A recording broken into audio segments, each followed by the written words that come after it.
Whoa! It's time for High Rollers D&D. I was caught off a little bit off guard. Welcome, friends, dearest ones, loved ones, precious friends, allies, companions, compatriots, squad, fam, to High Rollers Dungeons and Dragons. I am your Dungeon Master, Mark Sherlock Humes. What's up, gamers? Let's go, gamers. It's time to roll some dice. Time to roll initiative. Let's go. Here's the players.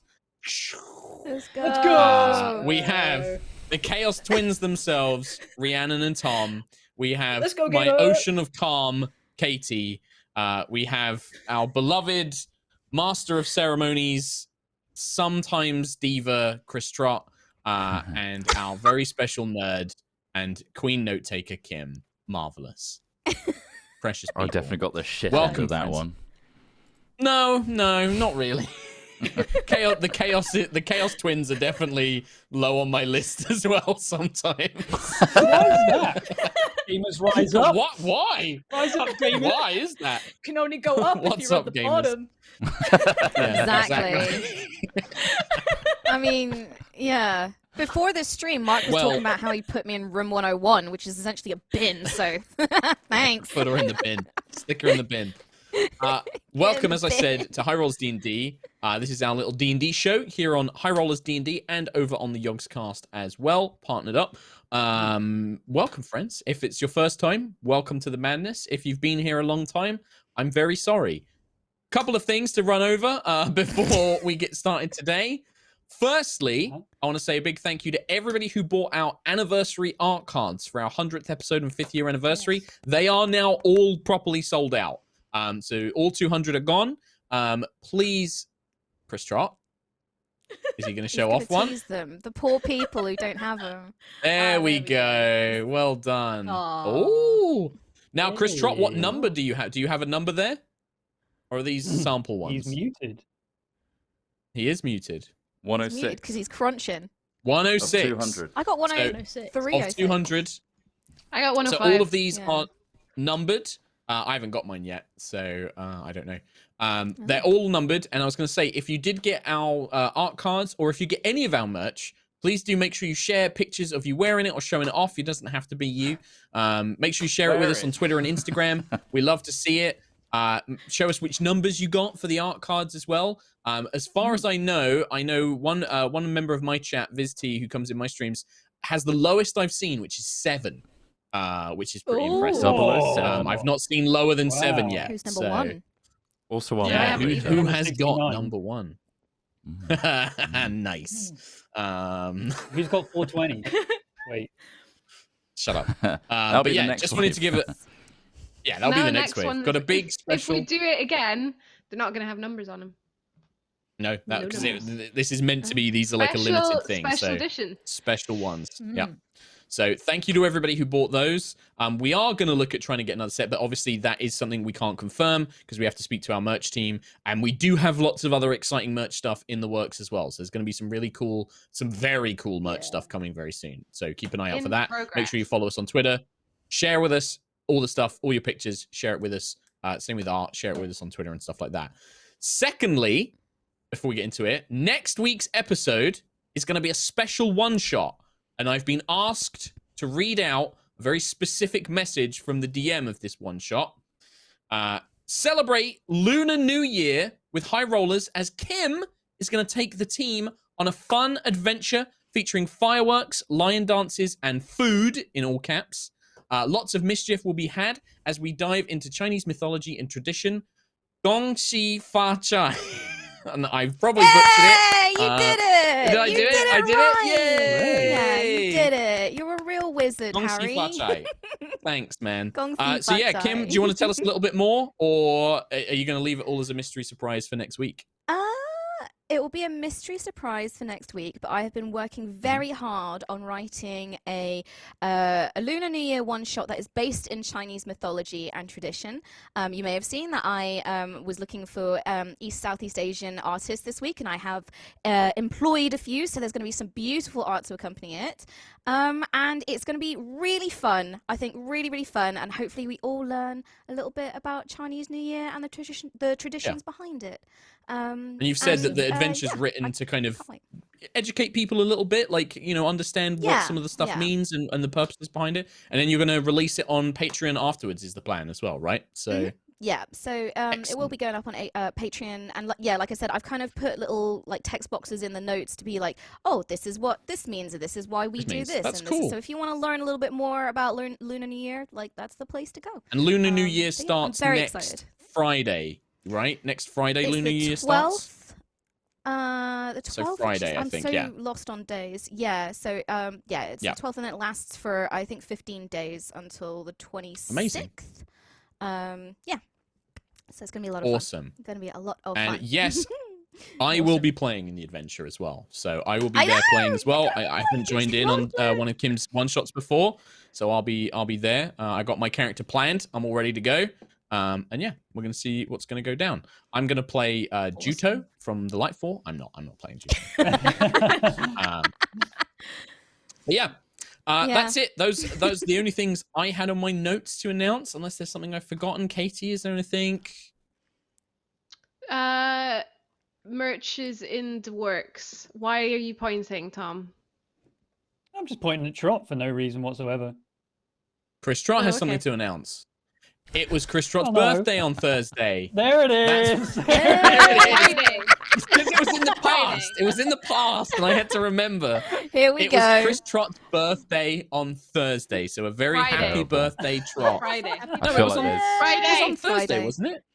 It's on Friday. Oh my Mark. god, my That was on days. It was Friday. Friday.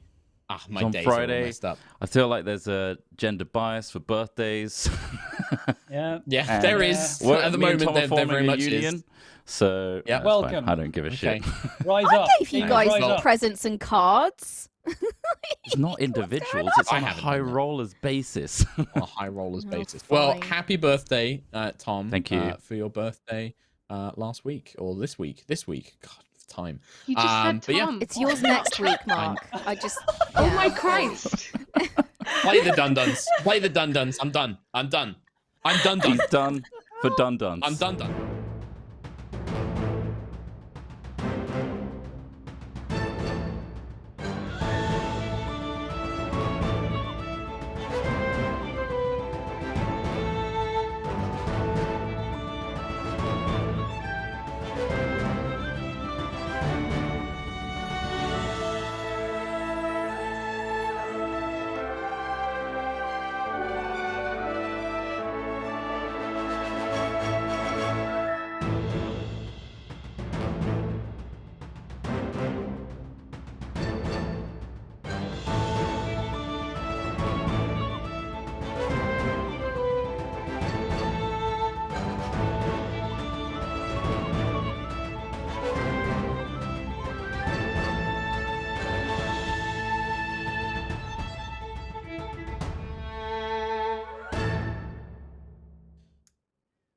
Welcome back to Aerois. Last time, our party of heroes are currently investigating mysterious floating keep and weapons facility Shadowsong Pinnacle, a hidden base of operations for the Cloud Barons, or are they Wind Barons, sky pirates who are now working with Callus Valkyrian and his empire. After discovering areas of the facility are magically sealed and need special keystones to access, the party fought against a priest and gunsmith, Reverend Osselin, in his forge. A quick and brutal battle ensued, with the party victorious, but many resources spent in doing so, and the party acquired the Reverend's keystone. Heading to the main tower of the facility, the party discovered a magical elevator with the lower floors inaccessible with a current keystone. Whilst the rest of the party investigated side rooms and some rather unsettling noises and smells, Lucius and his sister Aerois, also known as Moonstar, head to a smaller building on the far side of the facility. They hear strange music in their minds and gather the others. Moonstar is sent on ahead to scout, but doesn't return. Lucius, Nova, and Ayla follow, trying to locate her, and something tries to influence their minds. Nova succumbs and states she needs to find the commander, and begins trying to make her way into a room. Sentry and Quill rush to her aid, but at their approach alerts 4 horrific Durgar machine hybrids, and a battle ensues. Nova breaks free of the charm, but still enters the strange chamber to investigate, where a telekinetic force seizes her and pulls her into the room. A mysterious figure appears to hover behind her in a strange mask. Moonstar also appears and begins fighting against the party. Lucius and Quill move to save Nova and Moonstar as Nova teleports away, and Lucius's cone of cold reveals 2 more strange figures that were hiding in the room with invisibility. Now, a wall of force has blocked Quill, Lucius, and Moonstar from the others as the battle continues. And that is where we begin. That's a nice full-on recap of what happened last time, I feel. Very detailed, yes. And we are going straight into it. We are already in initiative with a fresh new combat round. Also, a improved version of the map that I very quickly drew last week. So, to kind of give you the visual description, the walls and the corridors of this chamber are like sculpted stone. Like somebody has sculpted the stone in this organic, intestinal, kind of gross alien way.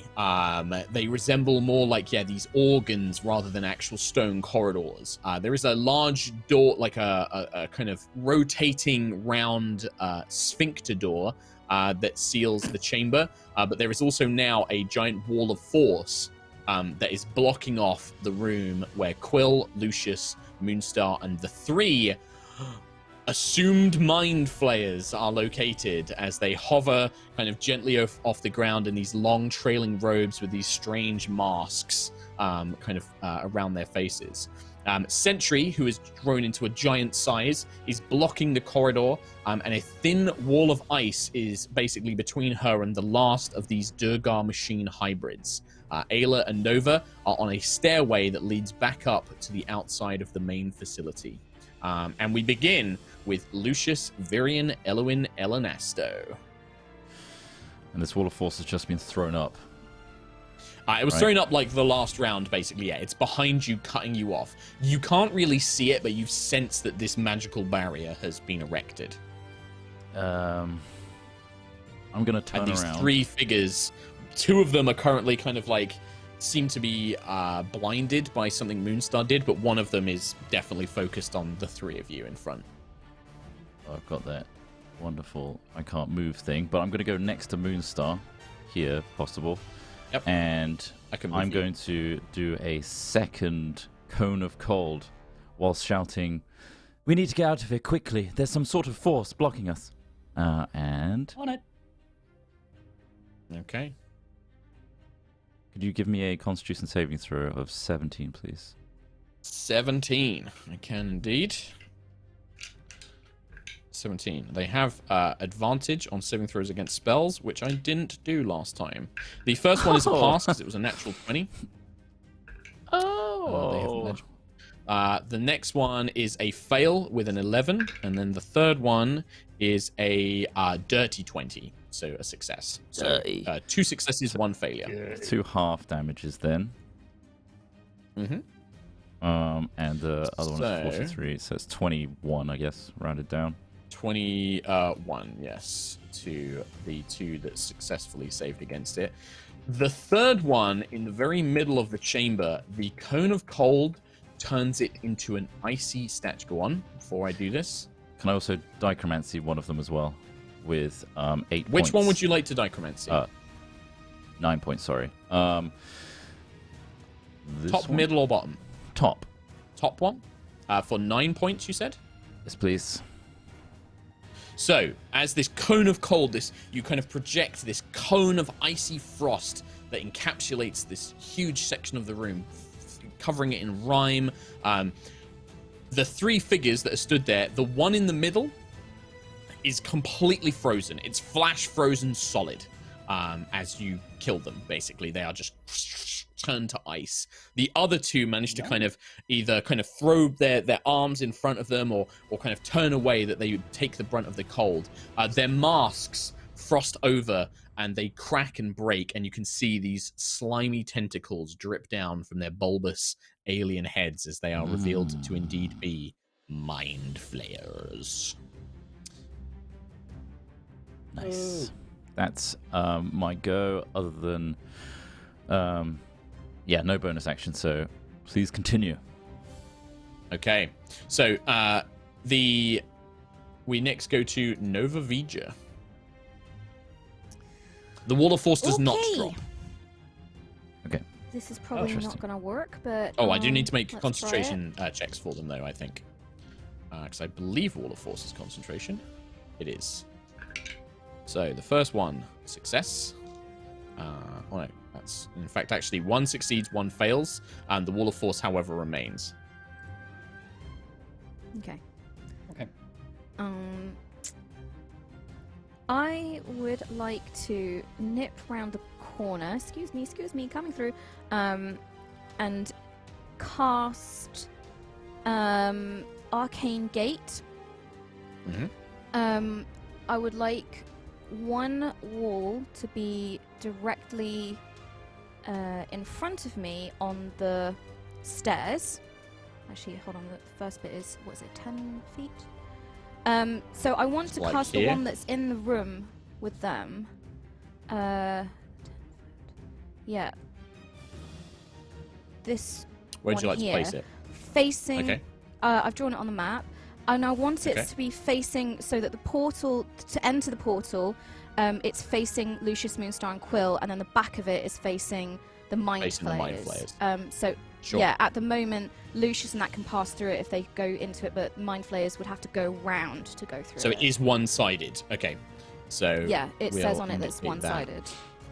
Okay, we'll indicate that with like a kind of arrow sticking out of it like this. So yeah, okay, so the side facing Lucius, Moonstar, and Quill is currently facing towards them, but the others see it. Anything else on your turn, Nova? This is probably going to fail somehow, but that's all I've got right now. Okay. The Mind Flayers go. One of them is blinded, one of them is not.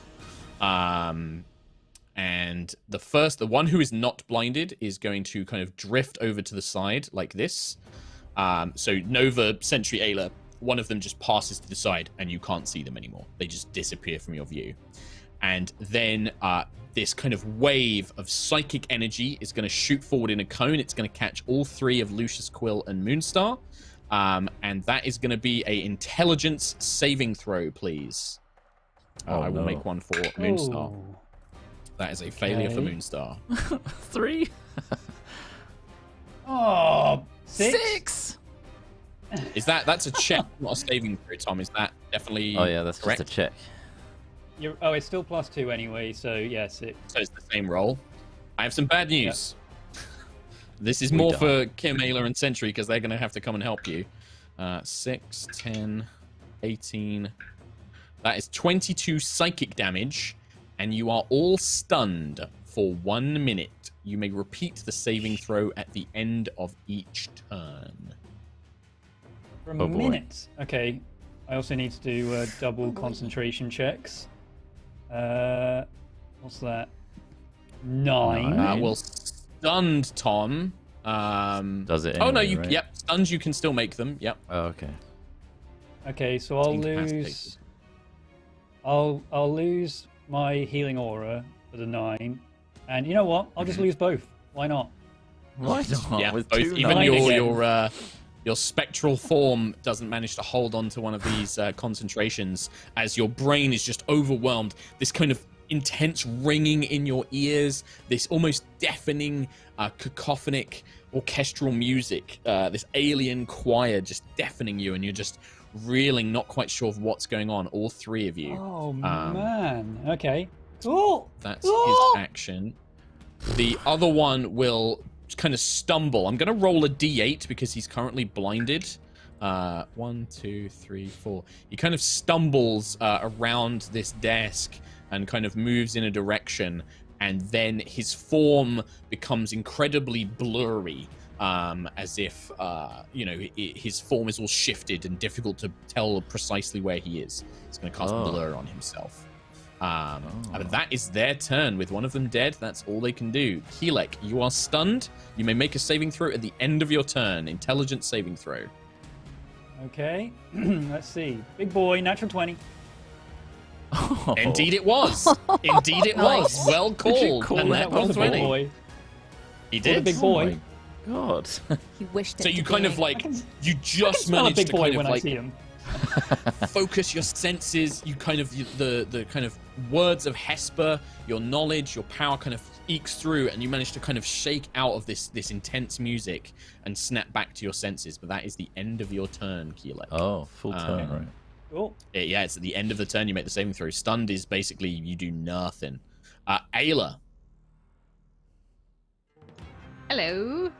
Hello.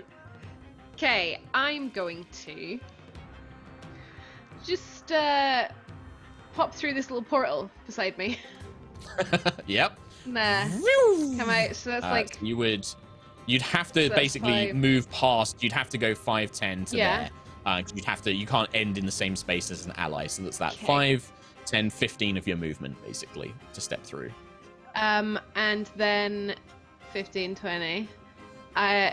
I would like to You get up in rage this and guy's face. smash this thing in the face, please. Yes, I thought you Recklessly. recklessly. Yep. That's bad news, bears. Pre-mad. So. Where am I? Okay. 17 and a 14, so 17 plus 13 to hit. My God, 30. That's gonna hit. I can't shield it. So yeah, roll the damage on that one because I have to check for concentration. So if you can do the damage per attack, that'd be great. Sure. That is. Ooh. Can't even shield it. 19 damage on the hammer. Oh my God. Right. There you go. 19 damage on the hammer. Concentration check. That's a failure. The wall of force drops. Awesome. Score. So I the hit him hammer again. Wonderful. strikes this creature in the head, and just the shimmering barrier just. And then you swing a second time. 10. 15 is my highest, so 15 plus 13. To hit? Can't stop it.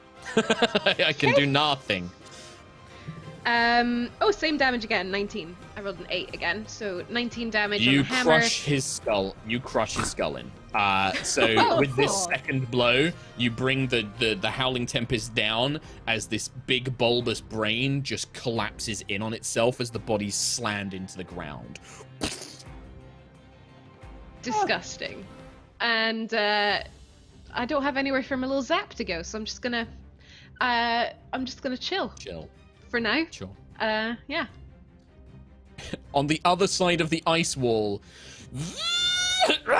you just hear this one lone Durgar. He's coming.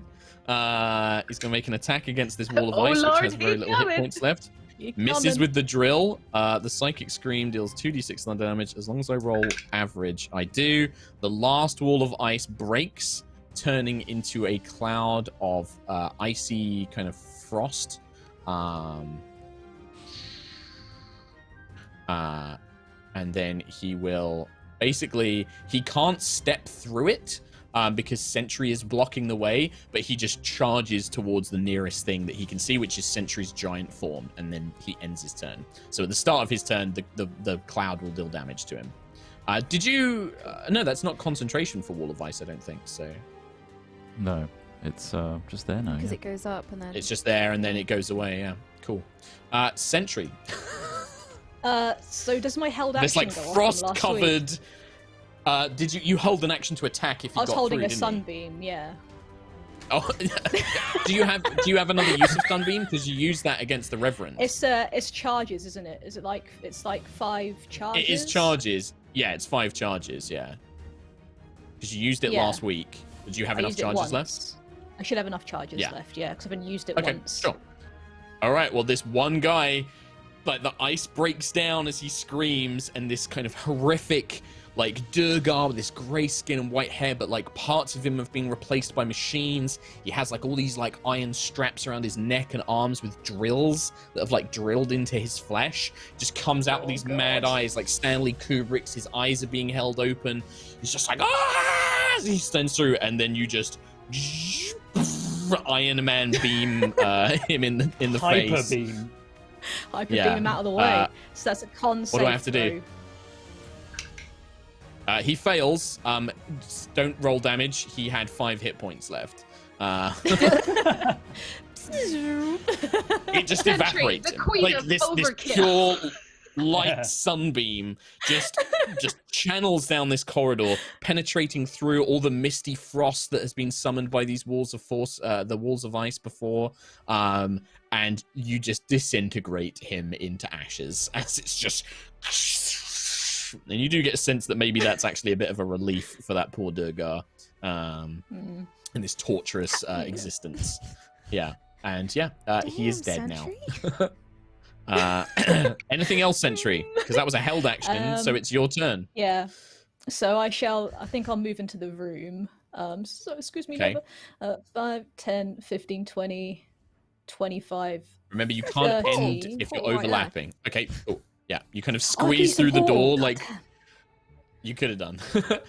You squeeze through the door like Lady Dimistriku from Resident Evil. You kind of duck and kind of stand through. 9 feet tall, yeah. Tall sentry lady. Okay, Mark. All right, calm down. So can I bonus action Misty Step the rest of the way to this Mind Flayer here? Yes, you can. And then that was a held action. Yeah. And then do the old 1-2 smackaroo on this boy, please. Sure. So same thing. If you can do each attack separately, just because I can track Will do. concentrations and stuff. Alrighty. And also, you might just like the other thing is it's good to roll attacks separately because if you kill somebody, you can then like move and attack somebody else in other combats. Obviously not this one, but so that's a 15 for the first one. That would hit, but this Mind Flayer in a reaction throws up like a barrier of force. He's going to shield spell, and it's just like she manages to deflect the first attack. Like, as this giant woman is just like, crush. Isn't this guy also blurred as well? He is blurred as well, so that would have been a disadvantage, actually. So next, cool. You can make the next attack, but just remember disadvantage. Yep. That's my fault. Thank you, Chris Trott. That's right. You get a DM gold star. So 25 on the second one. Is that with disadvantage? Yeah. So that's your lowest with disadvantage is 25. She rolled a 15 and a 17. She's got it. You hit. Even with the shield spell. Her Majesty's Rose probably just breaks through his feeble spell. Oh, man. So I'm going to do this at a level, let's see, what we've got left. Level 2 Divine Smite, I think. So that's 4d8, I believe. Okay. 4. Bonk. Oh. Wow. Oh, that's 4d4. Don't worry. That's me picking the wrong thing. There we go. That's more like it. 21 plus 5, 26 plus a d4 plus 2d4. 26, 27, 28, 29, 30. 31 damage. 31 damage. You skewer him like a roast. Her Majesty's Rose just rips through his chest. The point of this enlarged sword sticks out of his back as you kind of lift him up off the ground temporarily, and then it just slides off as you pull the blade back, and he just flumps to the ground, dead. All 3 of the Mind Flayers are now dead. Wow. I mean, you hit them with 2 cones of cold, a full barbarian assault, and then sentry, which, sentry is nothing to sniff at either. Expected something to fail, but no. Nope. It all went perfectly. I thought it was going to be a lot worse. I mean, no, Doctor Strange. The muscles here. Don't worry. Yeah, I will point out, one of them was at half health from last week, and 2 of them had taken some damage already because of the Cone of Cold and some of the other spells. So they weren't at full health. And these guys didn't look physically very strong. They relied on tricks and hiding and dominates and stuff like that.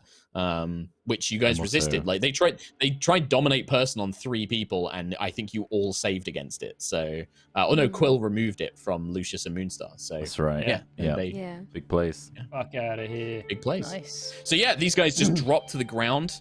Their bodies kind of just slump in this kind of wet. You can see this kind of thick purple blood spreading out.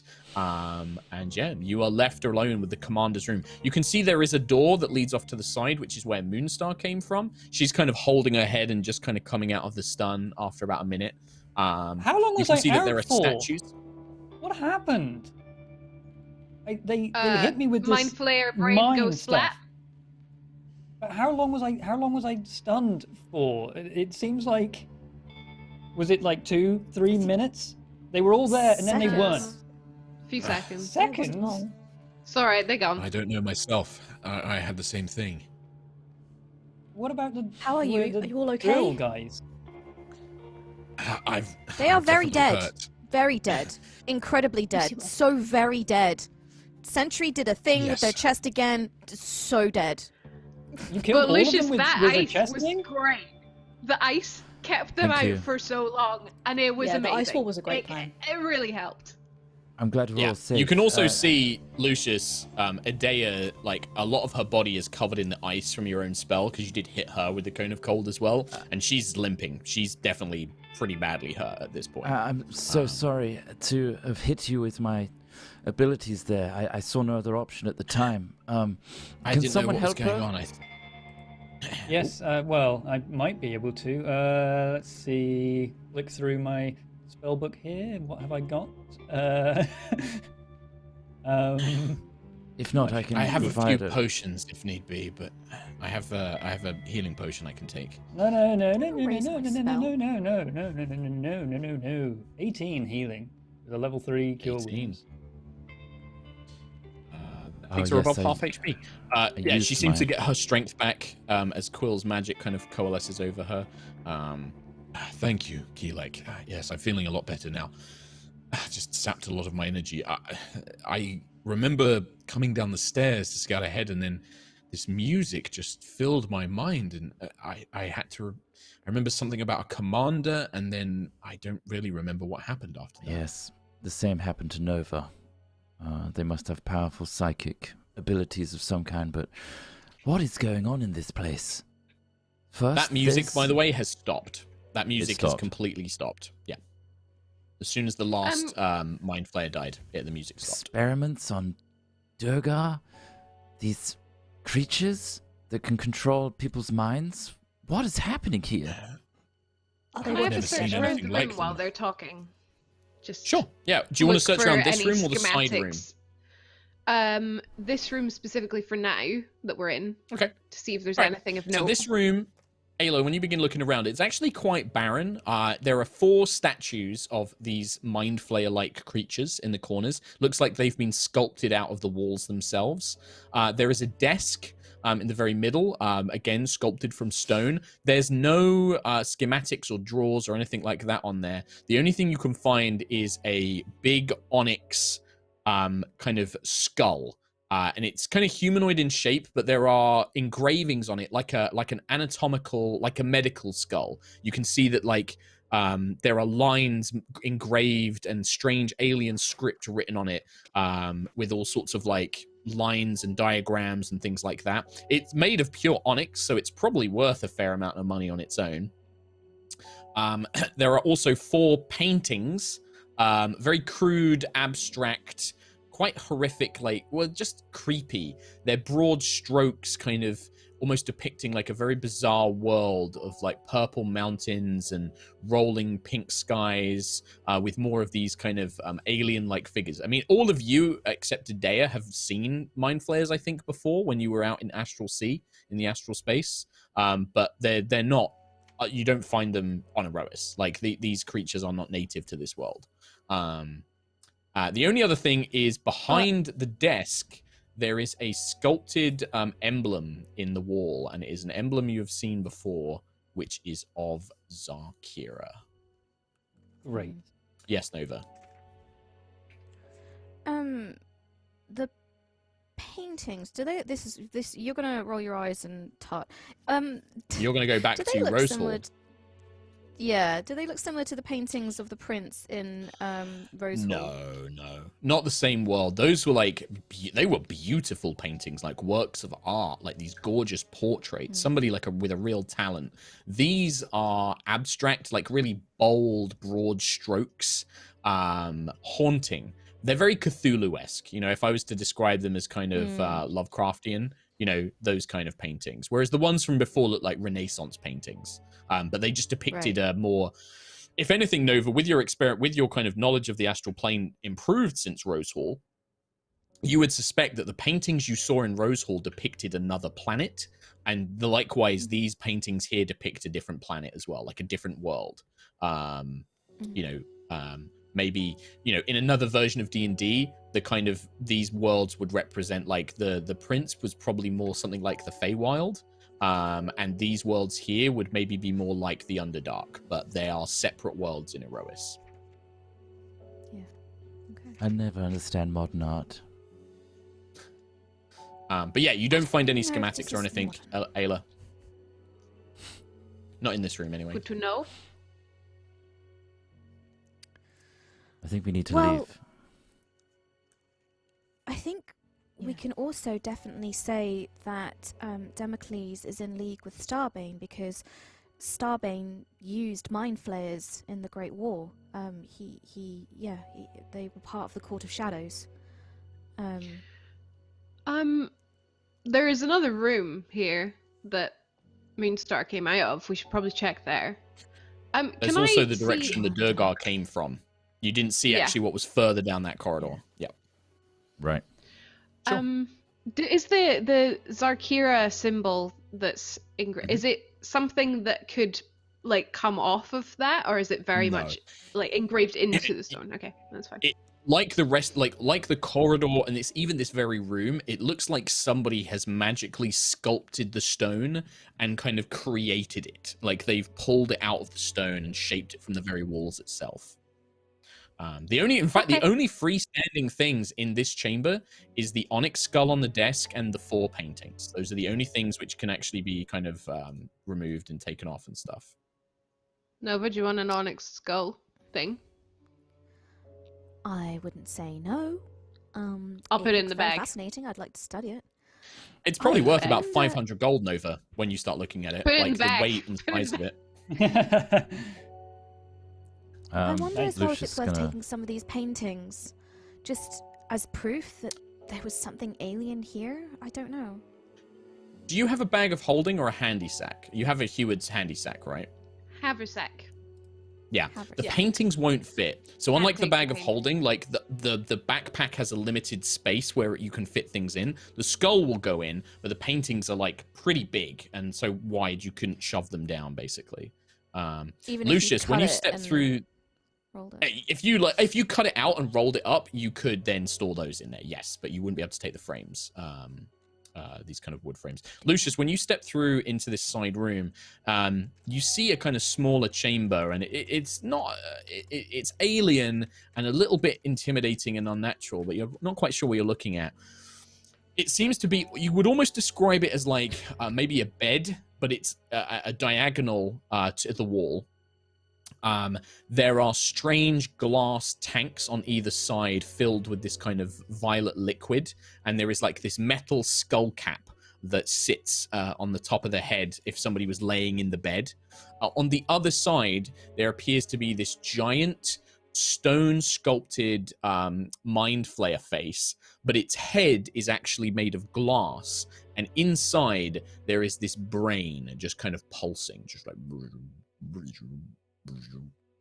I don't like this at all. Look at this. In here. And I'll beckon everyone to come over. Sure. I mean, how much worse can it be than the stuff out? Oh, wow. Oh, It's that's a brain. That's a whole. It looks whole dang still brain. alive. It's pulsing and ugh. Don't go near it. Don't touch it. I don't know what it is. Should we destroy what do it? we do with it? Release me. I'm That's a going hard to pass. nope hard this way. And I'll back to Moonstar. Okay. But what if this thing, it does what these other things do? I'm worried it might start playing a song or something, and then we're all, you know? Kill it! Exactly. It could be a trick. Knowledge. He can give knowledge. I do like knowledge. However, that does sound like a gambit to get me over there so he can take over my brain, and then my brain is his brain. Don't listen to it, Quill. I am a prisoner. Release me. Okay. Anyone else want to take a look at this whole ass thing? Kim, you're muted. Moonstar, you heard the music as well, right? And the commander, and it pulled you this way. That's the last thing I remember is the music, and then an urge to find the commander. That's the last thing I remember. I'm sorry. I felt the same thing too. This must be the commander. Well, possibly. I can't. I wonder how much commanding something that's in there could do. Maybe it's a servant of one of the 3 that we already killed. Maybe they were using it somehow to make that music. You came out of the room unscathed. Well, I firmly believe that those 3 things to be my master. I wouldn't call me unscathed, unharmed perhaps, but that's when sorry, Lucius attacked, I was convinced he was an enemy that I had to fight. That is dangerous. This didn't feel like charm magic. It was something more than that. I think whatever that thing is, I think it did something to me. We can't allow that to take over our minds.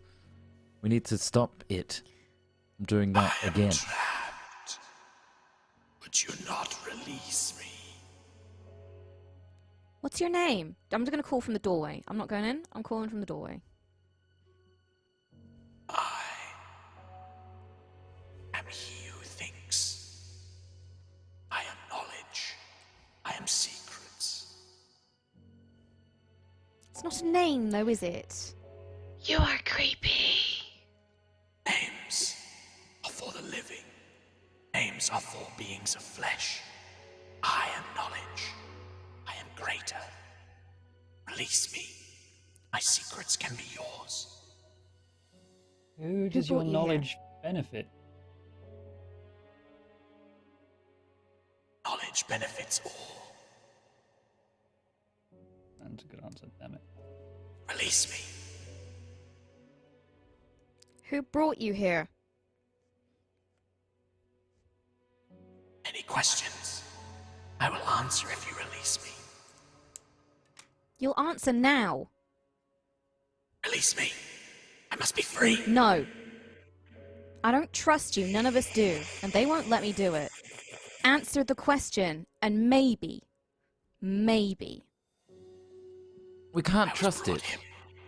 By Xantis, the 3-minded. Xantis of the 3 minds. Zarkira's involved. We don't know what this is. We don't know what it could be.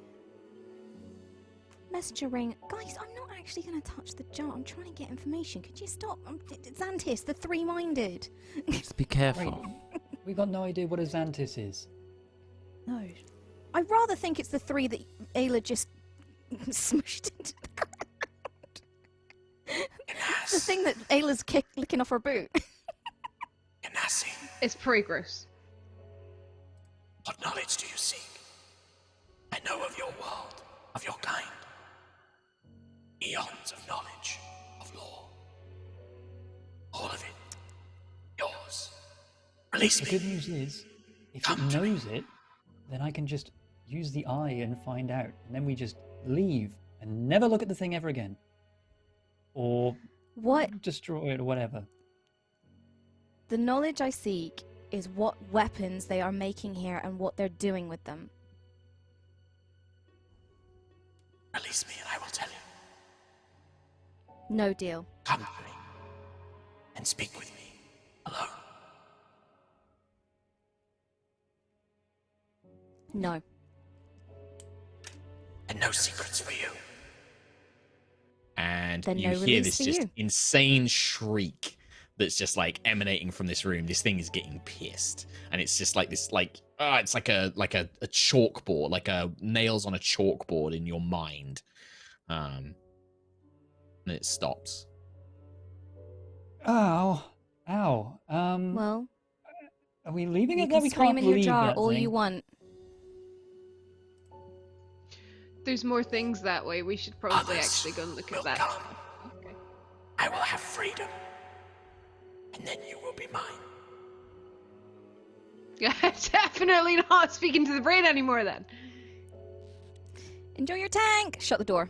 Walk away. Raise me. And then you just, you. I truly think that remaining alive is just going to allow others to fall victim to it. Much like I agree, Moonstar and brother, Nova. but we have more pressing matters. That thing isn't going anywhere. Let's find the Exactly schematics that. and maybe some explosives. We can roll some of their own devices in there and destroy it that way. Let's We see just gotta get the info that we need to go back to Gusthaven to tell them what's going down, and then send the troops in, grenade the weird squishy brain that tries to talk to us, because generally things that try to talk to us like this, not good, never usually good. So I'm all for the grenade Grenade. plan. Grenade? I'm assuming she means Alright. one of the explosives. The bomb. I've never heard that term before. The Yes. bombs, the I things don't see how that that you could. throw. I don't see how it bombs, could aid yes. anyone. It's a bomb. Anyway, It's a bomb. over that way is where I thought we had a pretty good grasp of the weapons they were making here. Giant mechanical things, but now they're fusing the mechanical things with body things. I don't know the words. Nova, you're better at It this was than like I Under am. the Water, right? With the orcs, and What? there Sorry. were those horrible. You remember those Yes, it is. aquatic mutants? Which I Very remembered. well remembered, Sentry. Yeah. There's as Sentry says that there is definitely this thing is more like combining Magitech with people, but you remember the agents of Zarkira have experimented on living things before, that was the work of Zarkira followers, not necessarily Callus. They were in the Valkyrian Empire, but they were underlings of Zarkira specifically. And the same thing here. Zarkira likes to meddle. It's got her all over it. It's immoral. So whatever this is, it's wrong. Let's find out. Essentially, your giant form will probably run off. Nice. See if we can get some evidence we can actually take back with us. Yeah. Sure. Get out alive. So I'll move down this corridor to where the... Yep. When you get to the staircase, Lucius, are you going to head down from where the Durgar came from, or are you going to head Yeah. up the stairs? Down the... Are you going to head down the corridor? Yeah. Okay. It doesn't take you long. The corridor extends a little bit further, and then you come to a series of jail cells. Very obviously jail cells. They're set into the stone walls. The stone here becomes more traditional, like you've seen in the rest of the keep, and there are these thick iron bars. And inside these cells, in fact, as you begin walking down the corridor, a voice starts calling out to you. You just kind of hear a, "Hey, is anyone there? Is someone there? Someone drew away those Durgar. Are you here to help us? Hello?" Yeah. I do not think that they can hear you, Captain. Well, surely someone's going to be coming down this way. Somebody drew those Durgars away, right? Come on, we just got to get our hopes up. Yeah. Just be I will- quiet. I've had enough of your peppy attitude. You can hear this conversation echoing down the stone. Yeah, I'll Business? peek around. Barley, and- see if you and can reach. Stand in Can front. you reach that lever? Sure. I'll stand in front of the. Is it does The it crew. look like an airship crew? So when you get in there and you look over, you can see, so there's a couple of sites you see that split onto two sides, right? On one side of the jail appear to be a dwarven airship crew. They wear the colors of Gold Throne, so they have these gold tabards, big leather boots with these spiked wheels on the backs of them, big cowboy hats. They look a little bit roughed up. One of them has managed to is got like a short piece of what looks to be woven hair, and you can see that a lot of the dwarves have shaved their beards and braided their hair together, and he's trying to loop this tiny bit of like hair rope over a lever to try and pull it down. So they've all got like these short beards. The one guy, they've all done it, so they've kind of got like maybe like 7 foot of rope, but it's really flimsy, and every time he pulls on it, the hair just breaks apart, and he's just like he winds it back in. On the other side, in a separate cell, you see 3 figures. One appears to be an ember elf, so one of these kind of almost pure obsidian, stone-like skin elves, completely bald, no hair whatsoever, but they have like gemstones embedded instead. And this one has kind of like almost like metal links attached to give them a semblance of hair that kind of spills down. There's also with them, you see a beast folk, specifically a rabbit like Sana was. So a big pair of kind of like cream colored ears. She seems much shorter than Sana was, a little bit plumper. And she's kind of, dressed maybe as like a navigator. You can see kind of like a kind of more scholarly look to her. Big pair of glasses. And she's kind of like sticking her neck out and trying to hear what's going on. Next to her is another Aarakocra, a very vibrantly colored parrot Aarakocra, who wears an eye patch and is dressed like a very stereotypical pirate, even with a wooden leg. Yeah. Wow. Does he have a tiny human pirate on his shoulder? He doesn't have a tiny human pirate. No, he doesn't. That'd be amazing. But yeah, when they hear your boots, the dwarf captain, who you can see is very clearly stands out. He has these kind of epaulets on his jacket, almost like a little military uniform. And he takes his hat off and he's like, "Howdy, are you here to rescue us? Are you a rescue party? What's going on? Hello. Are those things dead?" They're gone. They kind of mostly killed themselves trying to get some. They all start cheering and like, yeah, kind of a stealth thing. Well, it was, but it's not still, anymore. We've made a lot of noise. It's fine. But yeah, we're trying to find out what's happening here and go back to Gusthaven. It seems that our rescuers have arrived. Well, we'll be more than happy to tell you whatever you need to know in exchange for our freedom. This is the Ember Elf, who kind of stands forward. Again, kind of, they're kind of wrapped up in all these gorgeous silks. They're a little bit dirty, but you can see them kind of covered in these silks. No weapons or anything, but they are kind of like leaning up against the bars, looking out. The Beast Folk lady kind of bounces up, and she's just like, Oh, thanks, Diana. Thanks, Diana. I'm so glad that someone's here to rescue us. Oh, I thought I'd never get to see the burrow again. The pirate kind of, the parrot looks in your direction, the parrot at Aarakocra, and with his one good eye, he kind of hobbles over. Aye? Good? Good stuff. Okay.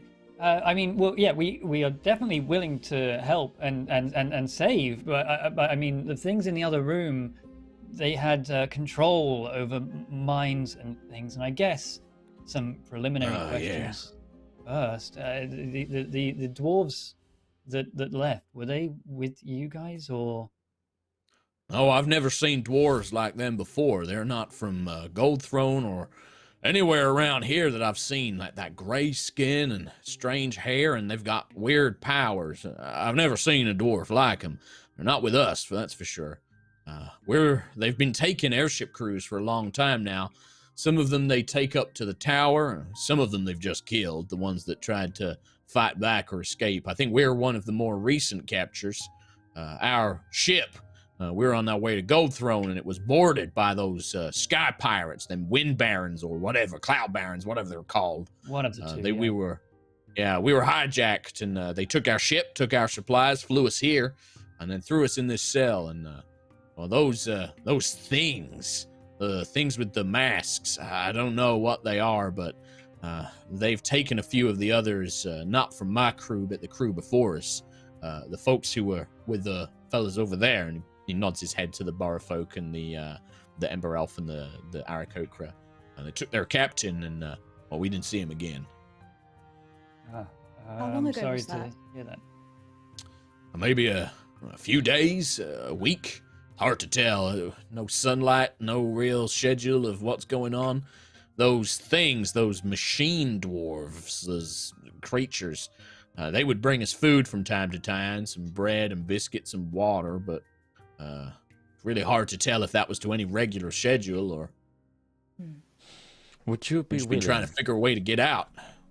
To testify if we were to bring you to a council or some sort sure. Of course. Yes, of course. Yes, absolutely. Thank you. We're trying to stop what's going on here and potential threats to cities and civilians as a whole, and your input would be very valuable. Well, that's first of all good to hear, and great to know we've got big damn heroes like the group of you on our side. But I mean, yeah, honestly, I don't think we're going to be much help right now. We've not eaten much, and we're not in any condition to fight. But we can holler down and wait until you've got somewhere safe for us to go, or something like that. That's the best. I'm afraid we don't have much information apart from we were dragged here and then thrown in these cells. But if there's anything we can do, I just believe, be honest and tell your case as it was, who captured you, why, when. Any sort of detail would help our case with exposing what's going on here. If you could remain here for now while we scope out the rest of this facility, we'll come get you when the time is right and it's safe to do so. Can you get us out of these cells? Because just in case something happens and we need to make a break for it, I'd rather not be trapped inside. I'm sure we could do something. Get us out the cells if you don't mind, fellas. Yes, yeah, I mean, so long as you remain down here for now. Lucius, I don't know Think if we can do that, aye? We may be able to send them back now, and I mean, we could definitely use a quick rest before we break into that tower. That seems like the main. True. So I could Well, if you're send. Going, I mean, I don't know if you've already caused a ruckus. If you've already caused a ruckus, I had to get my voice right for a second there. If you've already caused a ruckus, these folks, I know that they don't mess around. They've been pretty on top of things when they captured us. If they see any sign that somebody's come and gone, I think that they'll probably try and pack up and, well, certainly if it was me, I'd be hightailing it out of here. I wouldn't stick around if I knew people had been ruffling around my underbritches. All right. Well, let's waste no more time then. Just get us out. That'd be great. Ayla, Sentry, do you mind? No, not at all. My pleasure. It's just that lever. We can't reach it. Pull the Oh, I'll simply pull a lever. I'll pull it right now. Nova just pulls the lever. Yeah, you hear like this heavy kind of like clunk, clunk, and then the gate he swings open. He's like, Yeah, we're free, boys. Come on. Oh well, and he comes up and he's like, yeah. Sorry, Servonan dwarf. We don't do quiet very well. He comes up and he like grabs your hand, Lucius, and he shakes it. He's like, well, Thank you. Captain Dallas Algren, pleasure to meet you, sir, and thank you so much. And he goes around, he shakes everybody's hand. You're This is my crew. Man, well, listen, To meet you. whatever happens, if you can get us wherever you can get us, I'll make sure that the Dagos Trading Company repays you for everything you've done. I'm one of their finest captains. Dagos. Mr. Arvel, Arvel. he'll make sure he'll pays. You know Mr. We're Dagos. best friends with Arvel. We know Very him good well. friend. How is he? Yeah. Well, bless my stars. How about that? That's Well, phenomenal listen. to hear. Have you seen him recently? Is he okay? Is he eating enough? Maybe a month or so ago, we've been traveling around. He didn't want us to go on this journey. He said that with all the news of sky piracy, it was too dangerous. But I know that he's been he's been doing something with the business, saving up huge amounts of gold. And so I thought we got to try and get him some sales in, try and keep the business going. So we thought we'd make one last trip, and that's when they grabbed us, of course. So. He was always very astute. Well, it's good to hear he's okay. you absolutely, and I'm glad to know that he has such powerful friends. I mean, if you see him, if you see him before I do, you tell him that you saved Dallas Algren, and he's more than grateful. And I've got a little something for you if I can get back to my ship. It should still be down in the docks below, but I think they left all of my gear. It's in a sealed box, but I'd like to give you something as a little thank you if I can get to it. We'll try and escort you back to your airship. Yes. Either that, or we can teleportation circle right back to Gold Throne. Now, not Gold Throne, Gusthaven. It would be useful for you to be there for when we get back, and also for you to not be here while there's guards looking around. We don't want them to see you. Also, of course. I mean, we can wait here as long as we're not trapped, and we can make a run for it if we have to. I'm happy for us to wait here, and maybe we can salvage some weapons or something from somewhere. But that corridor down there, where it gets a little strange and moist. Yeah. Avoid that, please, at all costs. All right. If you hear voices in your head, ignore them, walk away, please. Yeah, there was music when they first brought us down here, but when we came into the cells, it kind of died off. Yeah, sorry about that. Quite nice music. But don't listen to it if you hear it again. Mind control. I would imagine not, my dear fellows. Some sort of mind effect, I can imagine. Yes, absolutely. Avoid it, please. Who would fall for that?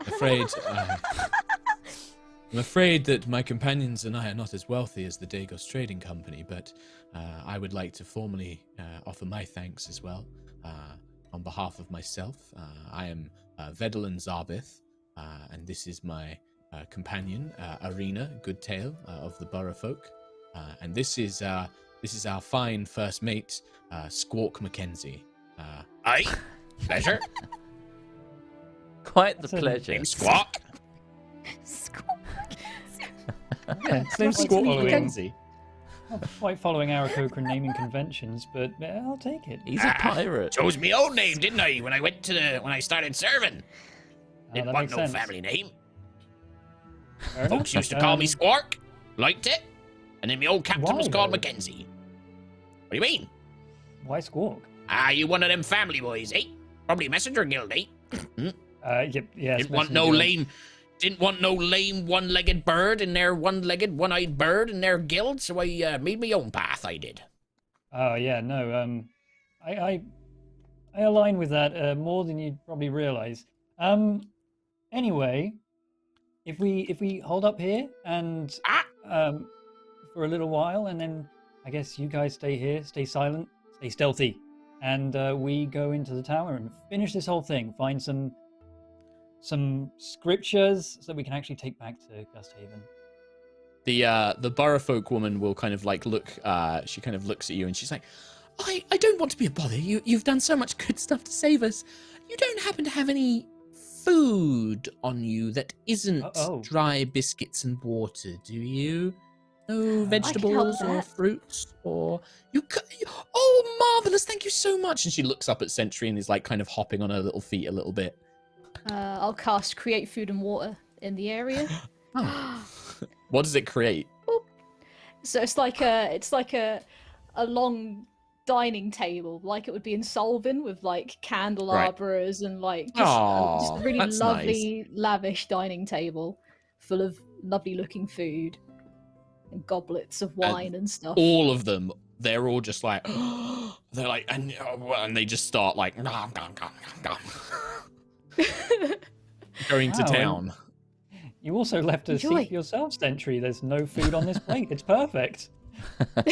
Just a warm Let's have a quick bite to eat before we move on. Let's all sit down for a bit. Yeah, how many creatures can it feed, out of interest? Does it have like any limitations or?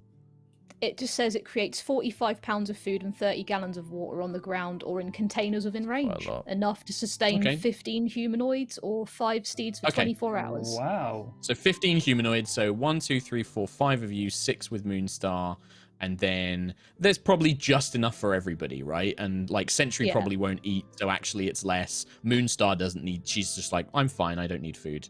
And so like all like the others are just kind of like shoveling in the mouth. The dwarves and the arena, the Borough Folk especially.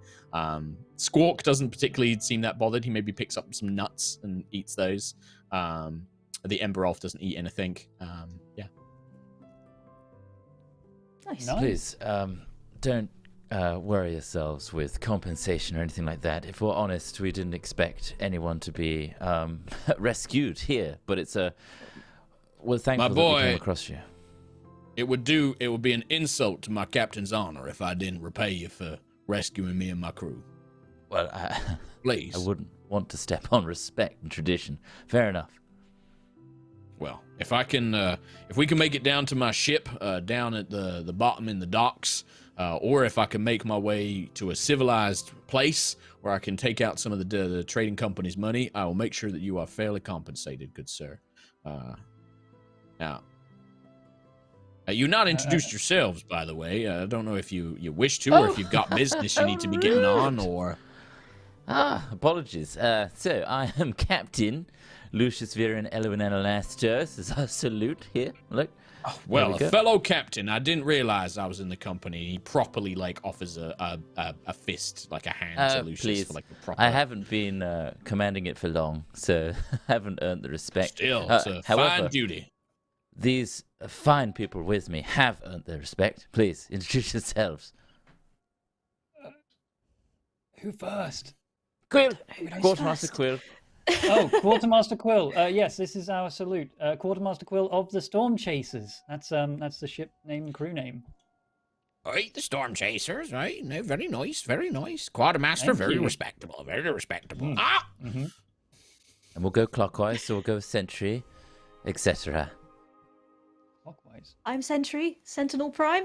Lovely to meet you. I think Arena the Borough Folk with her mouth full of food is shaking your hand. Just oh, it's so wonderful to meet you. Thank you so much. Oh, it's lovely to meet you too. No, it's not a problem. It's not a problem. Eat as much as you need to. Get as much strength as you need.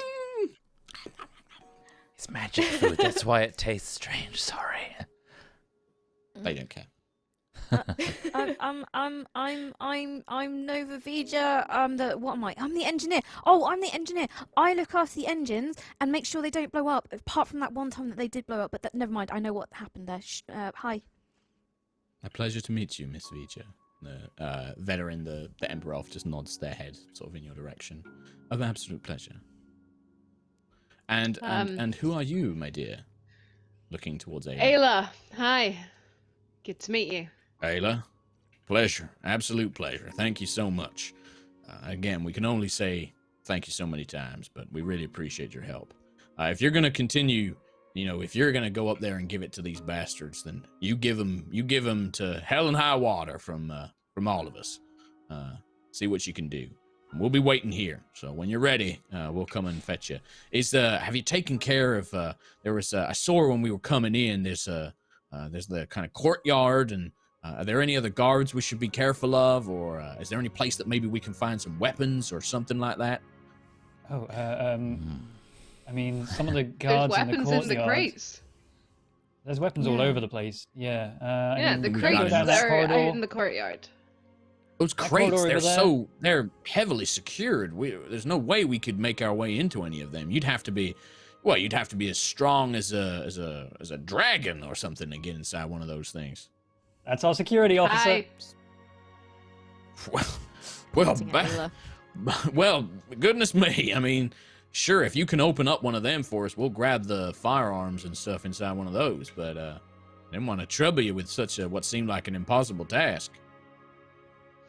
There's also probably still some bodies of guards in the L-shaped building where we took them out. There's probably still weapons in there too. That's not. I remember a big tower, but there's another building except the tower. Across the way. Yeah, there's a few. Yeah. All right. Okay. All right. Barnsey, Cubo, you two are the quietest. Maybe once we've eaten, you two try and sneak over, see what you can grab and bring it back. Meanwhile, we'll try and maybe dig out some of these bars and try and get something rudimentary. Maybe try and figure out a way to defend ourselves in here. Maybe drag a couple of those crates from upstairs, form a barrier or some cover if we need it. Good thinking. Yes. Good idea. Sure thing, Captain. No problem. Are any of you spellcasters able to communicate over long distances, just in case something happens that we need to be aware of while we're out there?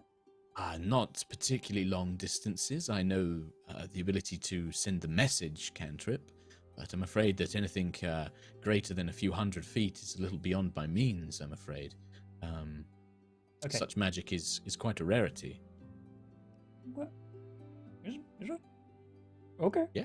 remember, you guys are high level. Like a 3rd level spell is not something that anybody could just cast. Even an airship crew. These guys aren't even. They don't have levels. Like they're like commoners or like guards. You know, these guys have probably got like 5 hit points, and you know, knowing a 1st level spell is like, oh, you know, it's a 1st level spell. Magic.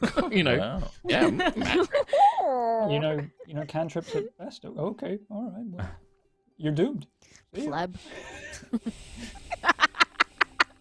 Fucking judgy McJudgy face over here. I'm afraid without my Maybe spell components or some sort of focus, I won't be able to do much, I'm afraid. Okay, no, Oh that's my! fine. Has it been a whole hour of short resting already? We must be off. It has not. Nope. It has not been. You can take a short rest. But this has not been a rest. This whole time. Nope. Nope. And not one Nope, bad nope, thing nope, happened. nope, That food was so short resty. If you guys want to take a short rest, you can take a short rest. But this has not been a short rest thus far. It's not really. Would you like to spend 1 hour in here? I've got some dice I can roll. I would worry about is those dice pertain to how conscious some of the unconscious guards are going to be. Yeah, we can't stop. We have to keep going. Put those eyebrows down. Put those eyebrows down. Right, so what's the plan? We have to keep moving, and we must head to the tower, because that's the only clearance we have now. The highest clearance. Okay. Unless you want to. Did you search the? You didn't search the Mindflayer bodies, did you? Yes. Someone had a look around. And you said you were going to tell us what was on them We searched later. the room. Oh yeah. You searched the room, yeah. Yeah. We could go and search the Mindflayer bodies on the way out. They might have a little token. Yeah, actually, that's a very good idea. Yeah. They would have clearance levels, wouldn't they? Search the Mindflayers. They do have a keystone on them, yes. They have one between the 3 of them, and it is a level 4 keystone, I believe. Wow, that was a good idea to go back there, Aerois. That was well done. So wise recently. I don't know how you're doing it. I was just looking for money, honestly. I don't know. That was like that was a genuine me kind of going, did I talk over somebody saying they wanted to search? Like, do I remember somebody saying they wanted to search? And then yeah, that's fine. Yeah, absolutely. Yeah, you did talk over us. It's actually quite disrespectful. So I'm glad you. Yeah. All of us at the same time. Also, were like, can we loot line? Kill Chris Trot in the next encounter. Great. Yeah.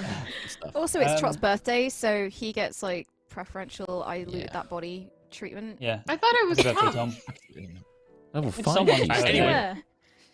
Might actually be It's Reese. someone's birthday somewhere in the world. 112th. Anyway, yeah. So what's the plan? Tower. Back to the courtyard. Yes. Okay. You guys make your way back. There is no sign of any guards becoming conscious. You make your way back to the tower, and you see the same thing you had before. The 2 side rooms that you had started exploring, and then were like, nope, and left. And then this lift, this kind of pulley chain-based elevator. The runes, the floors below, still marked by a level 5 key elven rune. But the 3 floors above, you can access with the keystones you currently have. Sorry, 2 floors above, because I've been working in American terms with this as the first floor, and then 2nd and 3rd. So there's 2 floors above you. Yeah. Start at the bottom and now we're here. Okay. Do we want to check out these side rooms at all? Me and Ayla, we heard some noises from this side, and Sentry and Nova, they heard something from that side. Or you said you smelled something? I mean, I smell. think that probably wrong. the bad people are going to be the highest, right? Highest up. Yeah, I just don't want people to get behind us and eventually get to the, the crew. Prisoners. What was that ship called? You didn't tell us. Just prisoners. The Dagon. Either way, let's just. I say we keep moving. All right. Well, you have T1 and T2 and T3, Tower 2 and Tower 3. You're currently on Tower 1. And then there is B1, B2, and B3 below you. It's one at a time. Oh my gosh, make it end. There's too many. I can't decide. Yeah.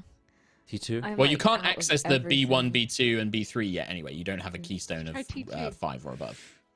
T2. You want to go straight to the top? Yeah. Oh, is that the top? Okay. T3. Yeah, that's the top. T3. Yeah, I was doing American trot, so it was like you're currently on first floor. That's the entryway, and then second and third are like the ones above you. I was being American, yeah. Gotcha. This is a British stream. What's the clearance? Is it clearance level 4 for the top of the tower? Yes, yeah. It's clearance level 4. Sure. No, I think it was 3 because I think you could have accessed it before because you had a level 3 star. Oh, what if we just restart the description of this lift? I have no idea where we are. Right. Okay. Are you serious? Yes, I'm serious. I've got no idea what Right. floor we're on. Okay, so in the tower, you have gone in through this double doors. There are these 2 side rooms, and then at the end of the corridor, there's this like pulley lift system, right?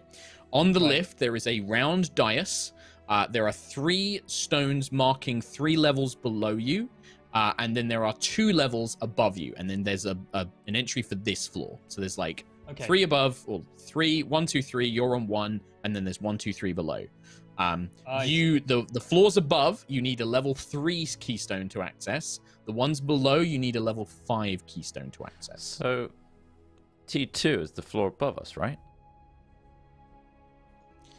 Chris Trott, once again. Yes. I was using American terms. Yeah. So not imagine using that you American are on anymore. first level. Yes, T2 is above you, and then T3 is the top. Yes, Yeah. I was giving them British names. Yes. We want to go up 1 floor.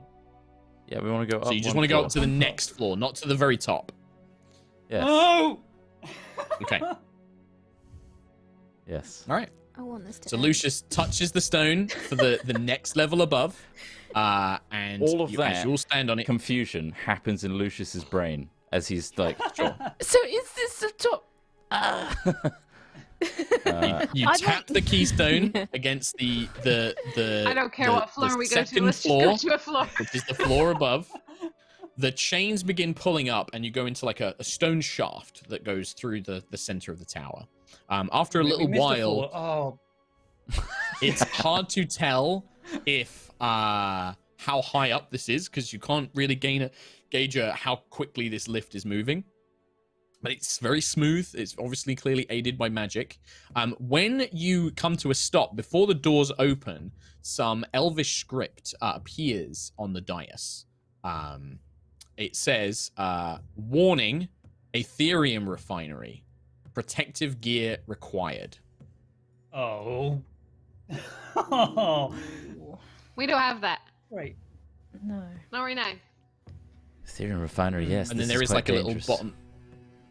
Yeah, and I think Lucius would probably know this, and maybe Nova would as well, having worked on like the engines. So when Ethereum, the raw component of Ethereum, this magical resource that's gathered by the Sky Cities, to process it into things like metals and usable products, it needs to be refined. That is a noxious process. It is a toxic process.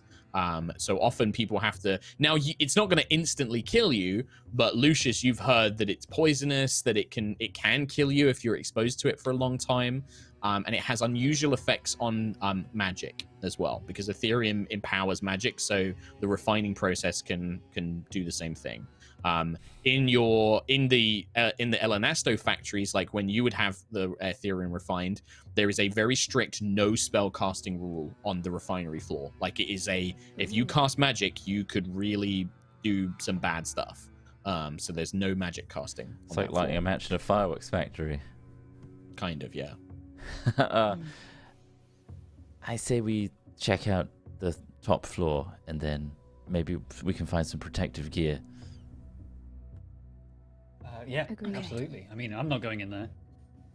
I don't know if you remember, but when we were looking for contractors in Gusthaven and we visited that factory and what equipment they were wearing, yes, we need something like that. Yeah. Okay. Sure. All right, so you want to tap the third floor and go up one more? Yes. Yes. Okay. You tap the third one, and again the lift begins to rise. Not sure how long for. The smooth kind of scraping of chains is the only noise around you, and then eventually you reach the top. The Elvish script appears again on the dais, and it says third floor, research and development. Aha. And the doors open. This is the one. This time, and This is the one. you guys find yourself in a small chamber. There is a door that leads out and appears to lead out into a kind of open space around you. I haven't put your characters on here yet. I will do so now. Oh, this looks like a boss room. All rooms are boss rooms. That's true. Yeah. This is a boss-ass room. Toilets in the corner. This boss-ass room. So I would have done the like line stuff so you can't see what's going on, but I didn't quite have time to do it today. But that's fine. So pretend you can't see into the rooms that you have not explored into. I trust you to be good players. I can't see that toilet over there.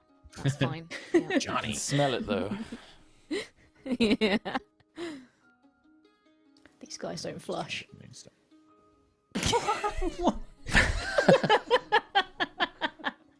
You know they're villains when they don't flush. Get that info for the hearing. Democles, you definitely deserve to manufactured die. weapons. You don't flush. They don't Also, flush. You just don't flush. Flush. When the doors open, They must die. When the doors open, you can't hear anything. There's just kind of like the sound of silence. And then you definitely... would you hear that? I would.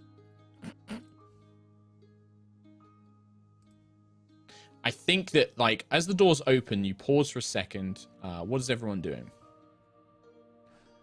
Let's begin skulking around and see what we can find. Start at the south. Work our way around. Sure. Okay. Stealth checks if you're moving quietly. Goats. Or goats. Sentry's gonna try really hard. Natural 20. 23. Nice. What a waste. It's not bad by Sentry. Well, good by Not the worst. 19. 14. Quill sucks. Yeah. 14. Quill Lowest sucks. I've seen is 7. You lost a natural 20. Yeah, Yeah. but she got, what was that, a 12? Got a 12, yeah. Okay.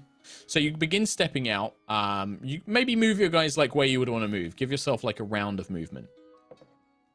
Okay. Yeah, I think So you see this big open space. There are these 3 pillars. You see a pillar immediately around you. You see another pillar to the side. You can see a couple of doors leading off to various different bits. And then the tower seems to continue, the room seems to continue behind the room that houses the elevator. As you begin moving over, a couple of things. So, Lucius, you move up to this door in the lower lower left-hand side, and you begin kind of sneaking your way. And you can hear a kind of, coming from inside the room. Like a groaning sound. Sentry and Quill and Ayla, you begin looking over like various crates. You can see that there appears to be like some food kind of stored here, but also some elements of used up raw materials. You can kind of see like slagged crystals that have like melted and become sort of used and spent up. Pieces of metal that have broken or cracked, or kind of shoved into a container to be taken away. There are also crates. Most of the crates seem to be empty, ready to be loaded with something, but they are all mostly empty. Nova, moving up, you begin heading towards another part of the room where you can see another door leading to a room to the north. You can hear maybe what sounds like somebody moving around in there, like footsteps. And then, as you're all kind of like moving around, Moonstar will probably kind of stick close to the elevator for now. You hear a very, very muffled coming from a room in the bottom right, the one closest to Ayla at the moment. You hear a kind of like, No, please, we haven't done enough in the room. And that is where we're going to take a break. Oh shit! Oh, okay. It's break time. Oh, no. Now I'm scared. My stomach! Now you're getting scared. Now I'm getting scared. I watched that one. I watched that wonderful film Doom last night, which was about R&D departments experimenting on things, and now I have ideas. It didn't go very well, did it? Nope. No. Nope. What a great film, though. What a great film. Cool. We're going to take a break. And when we come back, we'll continue examining what's going on here. Yeah, in the R&D department. We found it. Finally. Yeah. Got to be some schematics. Hey, it's me. Donation reader.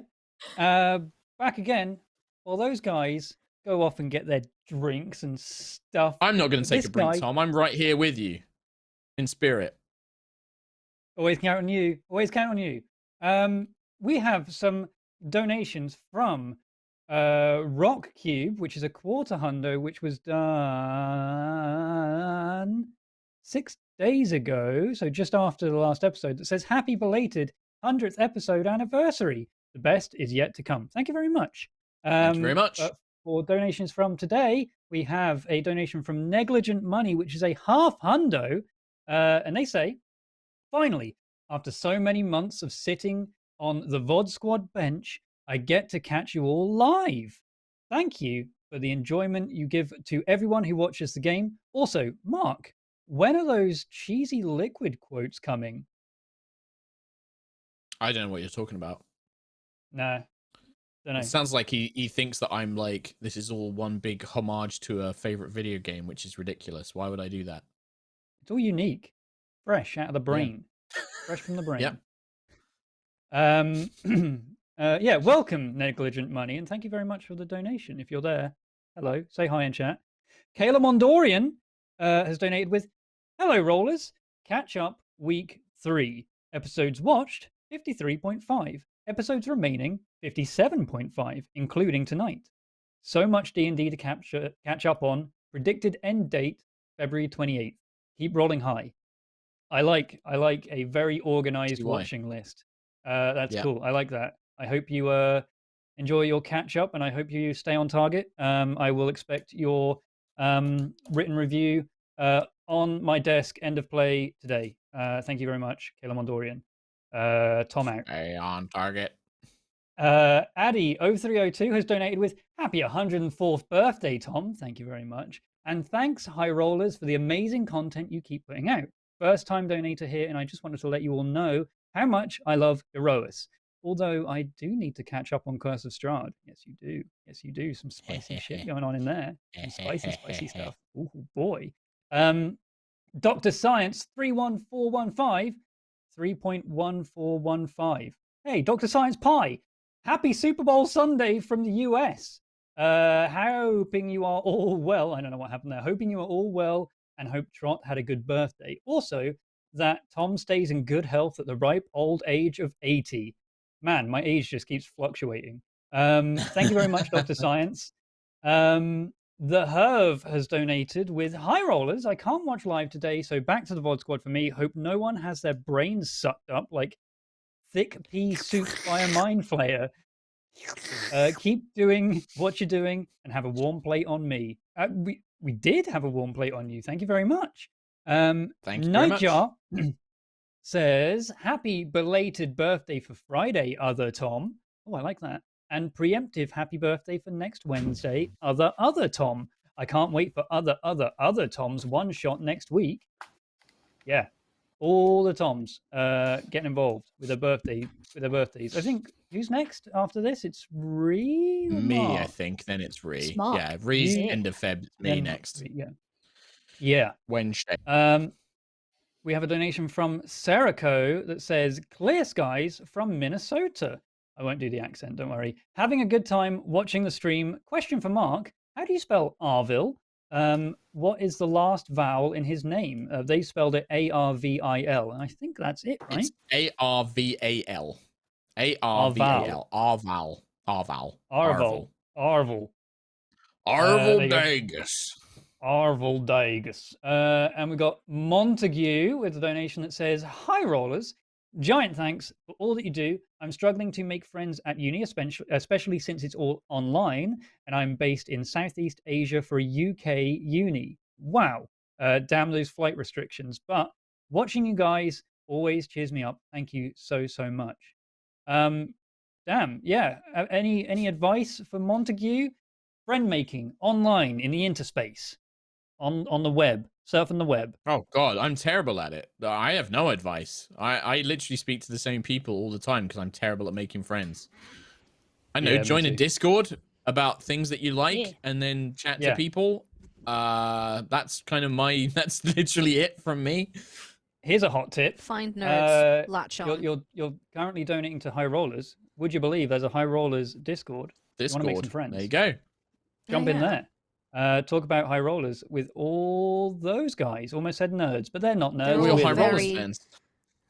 Yeah, they're all beautiful and very deeply intellectual and spiritual, so you'll find some good company there. Yeah. Speaking of beautiful and deeply intellectual, we have a donation from Samwise2450, aka Mudkip, that says, "You did it, you crazy son of a Matt. Mark, you did it. Johnny Cameo checked off my Metal Gear Solid Aerois bingo card." There we go. Yeah, it hurts. Amazing. Well, Tommy, do you want to go grab a drink? Yes, I do. Thank you very much. Back in a second. That's Enjoy. all right. I will check. Hey, Ree, talk the about your old- special project. Talk about your special project, Ree. Got him. Hi. Hello. Do you like me talking a whole lot about stuff? Well, you're in luck, because I got something for you. Oh boy, here it comes. Recaps are coming. Get excited. They're coming. I've done like 2. So, What? But what's a recap, Ree? What's a recap? I will be doing a recap. Is a very quick little. I'll try and keep it like 10 minutes, maybe. Little 10-minute chapter highlight videos that I've been doing. So yeah, if you want to catch up on Aerois, it's happening. Don't worry, it's coming. It's plenty. It's this. Oh. It's just this. It's a lot of It's this. happening now. What's just happened now is a very, very good example of what the recaps are, and that's why we love them. It's just that. Amazing. Put on the spot. Being put on the spot. Hey. Somebody. So while we're still waiting for Tom, HR gift subs. Thank you very much to Grumpy Theo, Yorkshire Dave, D Miller 1841, Cooper Orc, Vash T 6583, and Nicey Art. And then we had some bit donos as well from Boondoggle, Flack Obama, Trump, Pole, and Hissar, saying, awaiting that Starbane mech that is encouraged to fight because it is blocking a corridor on cybernetic ninjas using Guardian augments. And then Lord Dreamer also says, big love to the High Rollers crew and all the fantastic viewers. And then we had a dono on Yogs from Ola Renve with no message. So thank you very much. Thanks, everybody. You're muted. Chris Trott, you are muted. How long have I been muted? Yeah, I think the plan with the recaps, correct me if I'm wrong, Ree, as you're in charge of it all, is to provide a recap of every chapter eventually. That's it. So at the start of each playlist, there will be a Ree giving a recap of that whole chapter previously. Yeah. So you can catch up. We'll probably do like a playlist of all the recaps as well. So like if you want to jump in and you just want to like be like, just give me like a bunch of recaps, and then you can just watch all of those and have Ree's chaotic and smiley face give you all the information you need to get caught up on High Rollers. What better than from one of the players themselves giving the recap? Exactly. And also her name is Ree. It made sense she made recaps. That was the Yeah, decision. Tomcats Are you don't make any wearing? sense. Yeah. Are you wearing a cap while you're doing it? I've got to refilm them all, Kim. Oh No, no! but also- Sorry, Oh, sorry, also babe. fit in. No. Sorry, babe. Merch idea. The recap. Like that's Recap. what we Oh need. my My God. recap. Katie, make a Holy note. crap. Make a note. Katie, make a note. Recap. Can Look you at her. stop She's so saying making these a note. things? Look, she's written it Stop down. saying Look, these she's writing it down right now. Because then everyone just harasses until it happens. So Yeah. you Katie, could like write tell it them down. things We in the get it. WhatsApp. Write that down. No. People on Twitter, you heard it. You need to make sure you It's tweet happening Little Mama. next week. I'll block It's you. happening. I'll block you. Release date next week. I will block you. Recap. Recap. Block. Buy 'em And now. all your favorite colors. Get your giggles out. Get your madness out. Is it all done? You get it all out No. of the system. It's still there. It'll never be Get done. rid of La, it. la, la, la, la, la, la, la, la. I'm never done. It's never over. we rejoin the party inside the weapons facility, the research and development part of the tower of Shadowsong Pinnacle.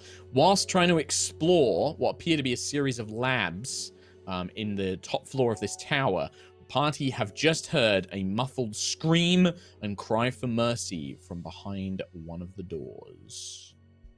What, my friends, would you like to do?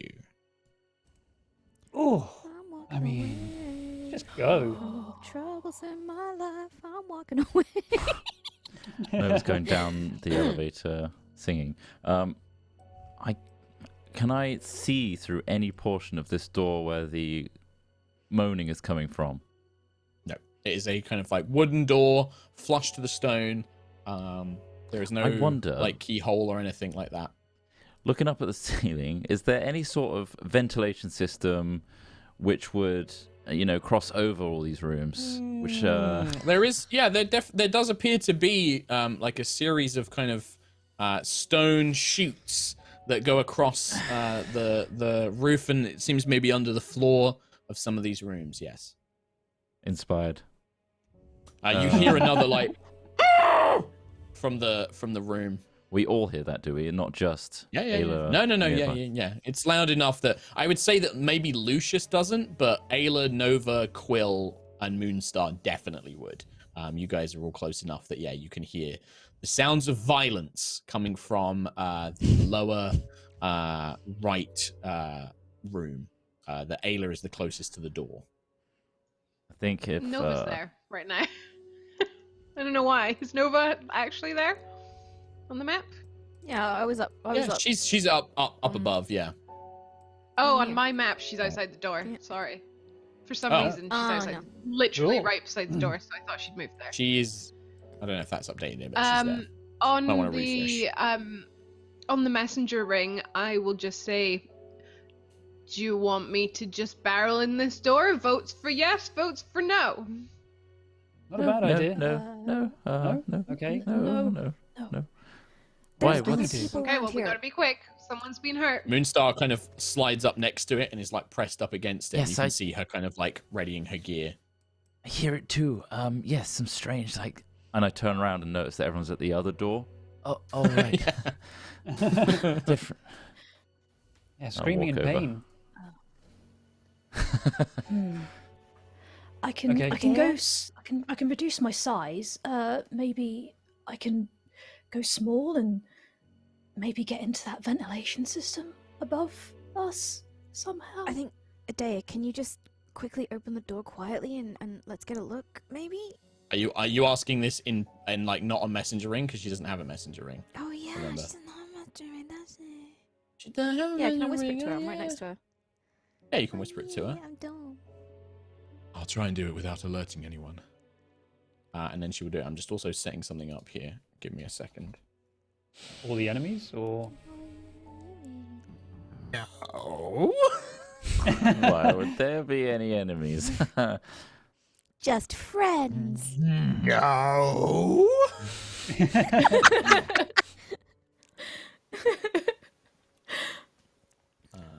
Friends with martinis for us. Oh man. Sorry, I will be back in a second. This one. So when you make Snow Angel Sentry, are they like trying to recreate the Prime with the wings, or? Is this messenger ring? I just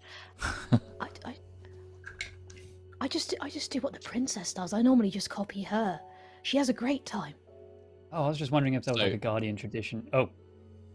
As you're having that conversation, Moonstar gently starts tipping the door open. This time, as soon as the door is opened, you hear a kind of blood curdling like. I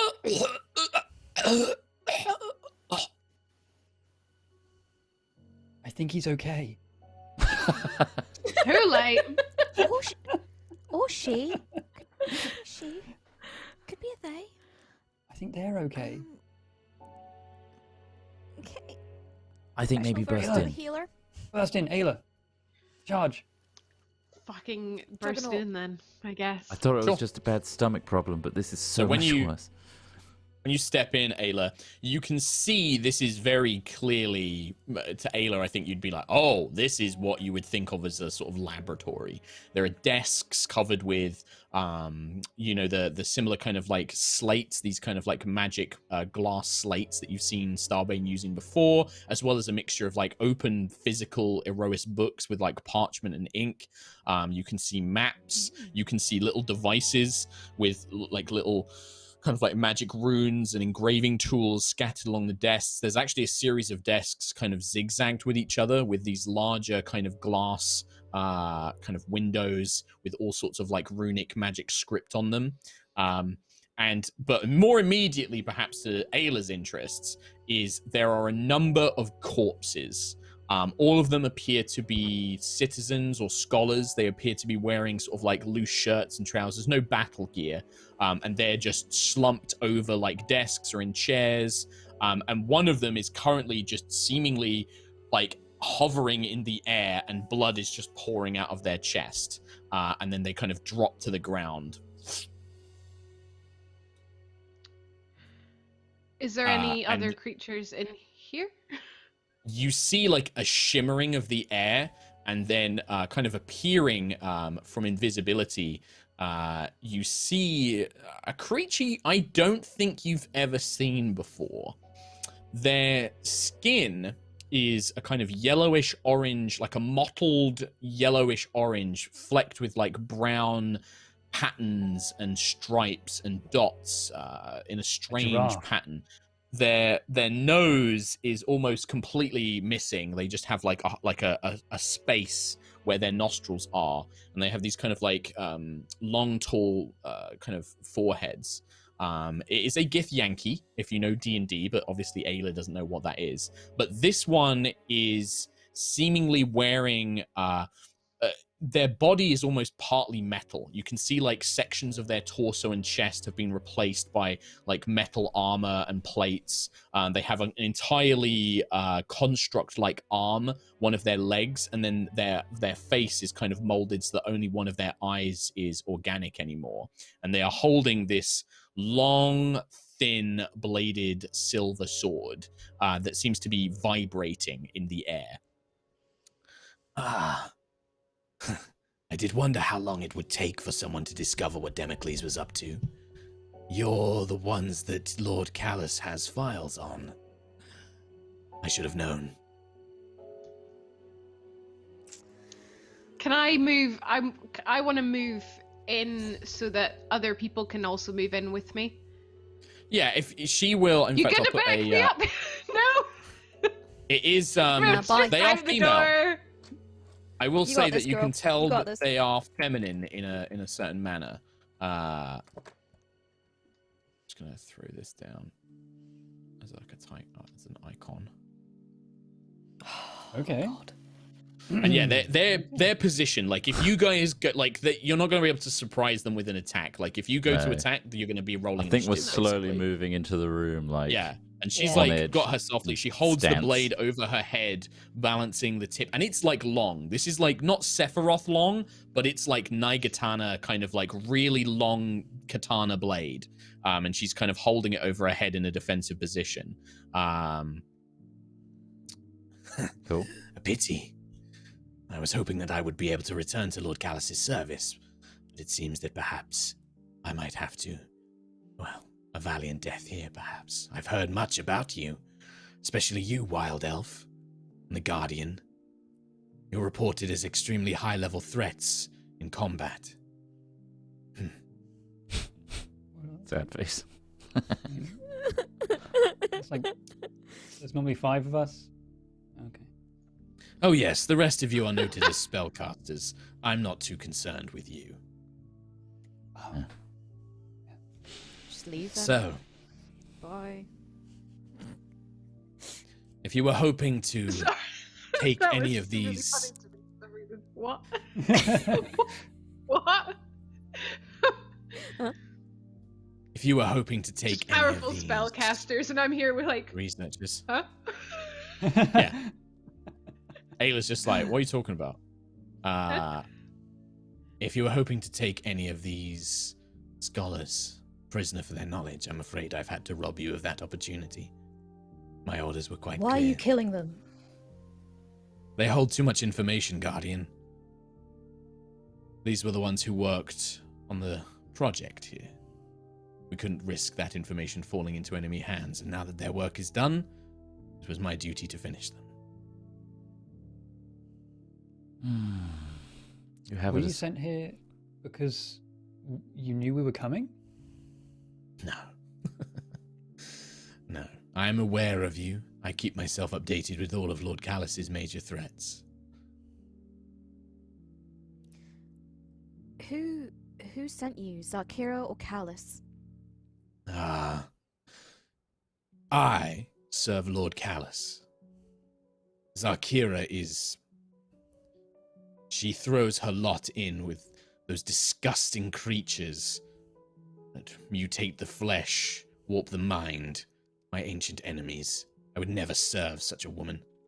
Her methods are despicable. Lord Callus is a man of honor. And I know that his work needs to be carried out. None of this makes sense. Then why is it present What here does in in this life? facility? Don't understand. You have it as quite the predicament here. You seem to have already assumed how this is going to play out. I quite like it. I know how this will play out.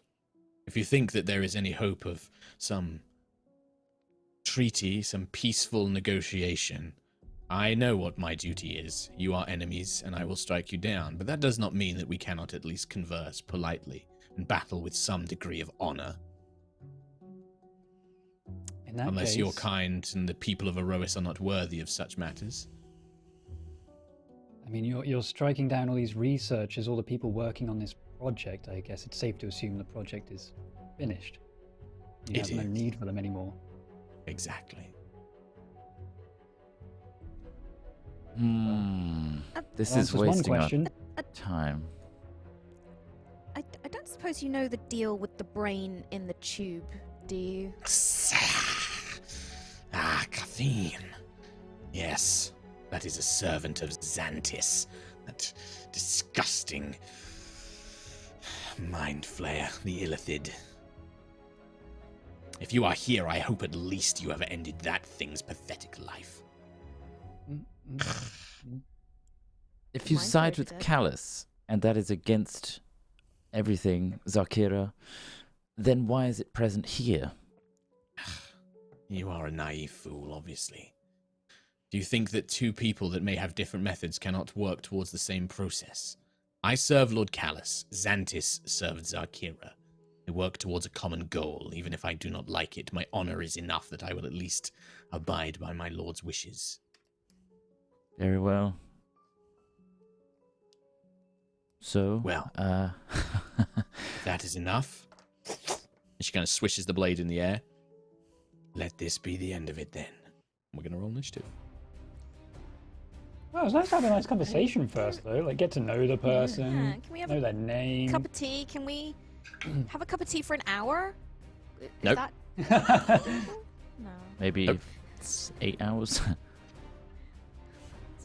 Oh, right. come on, D&D Beyond Dice Roller. That's cock. Damn it. I don't think it is. I don't think it is, Tom. I don't think it can do that. So 10 for Quill. Nova, is that 16 total? 16. Yep. Total. Yeah, 16 total. 9 for Sentry. Yep. Lucius, 6. 6. Really good. Speedy Ayla? boys. 17. 17. Hey, finally. Okay. I mean, None I of thought you I guys- was low. I have advantage on initiative. And I thought 17. None of was you low. guys go first. This person kind of glances around the room. This Githyanki woman glances around the room, and she will kind of... Quill, you've been talking. You're currently outside the room, so could you kindly put yourself in the room, please? Oh, sorry, yeah. Or at least at the door. She will kind of... her form seems to shimmer, and then she appears right in front of Lucius. almost like short teleporting, as per Misty Step, and then she's gonna slice at him twice. That is gonna be a 28 and a 29 to hit. Oh. I mean, Are you waiting for a response? No. No, I wasn't. no. That's going to be 12 points of slashing damage. And then 11 points of force damage from the first attack. As this blade cuts into you, Lucius, it feels like it is vibrating, like it is like almost forcing your like flesh apart as you're trying to move away from it. Like the energy around the blade is creating like a field of energy. The next attack is going to be 13 points of slashing damage and 7 points of force damage. And then she will use the rest of her movement to skirt round to this way, onto the other side of you. She does like a backflip, kind of lands. And that's her turn. Ayla.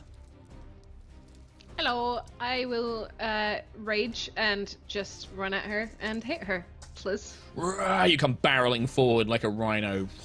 Big hammer swing coming in. 25 to hit. She is gonna... No, she won't use her action. That does hit. Only, like, she nearly dodges out of the way of this strike. As you swing this hammer... 25. She very nearly manages to kind of, like... And, like, you see sparks fly as the sword connects with the Howling Tempest. But you manage to kind of force it through and it slams into her side. Interesting. 13 damage on the hammer. 13 damage. Second attack. Yep. Second attack is a 27 to hit. No, 28. That hits. Sorry. Yeah. Yep. That hits. Yep. And that will be 17 damage on the hammer and a dex save. 17 damage. Yep, I will give you a dex save. She does seem very, very dexterous, I will tell you now. That's only a 14, though. I rolled a 4.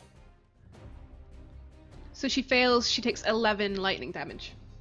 11 points of lightning damage. 2 big swings. Like, she's desperately trying to parry these blows, but Ayla's hammer is just striking at her with enough force that it kind of, even she can't defend the blows. And then this blast of lightning surging down your scars, Ayla. This lightning, erupts into her, and she's like, "Ugh! Yes, I was told you were quite the warrior. Finally, perhaps a worthy opponent." End of your turn? Yes, please. Still. She's going to use a legendary action. Let's see how well if you can't see what you're trying to hit. And her form just disappears. And she turns invisible. Crap. Moonstar will call out, "Well, there goes my idea." And then she will do her own kind of flips and hops. She will try and stand on top of these tables to kind of be able to like put her back to the wall, so she has like a good range of vision. And then she's gonna ready her snare launcher. So you see her like cock something on her wrist, and then she's aiming it. She's gonna hold an action until she can see this target, and then fire her snare launcher at her to try and entrap her. Nova. What is this on the map? There's like a kind of chain link behind that we're pressed up against. What is it? It's like kind of glass. It's like this kind of wall of like glass, and then behind it you can see a series of bookshelves. But they actually have like doors on them, like they're sealed, and you can see a couple of like scrolls and books and stuff like that inside there. But it's like a solid kind of like piece of glass. Okay.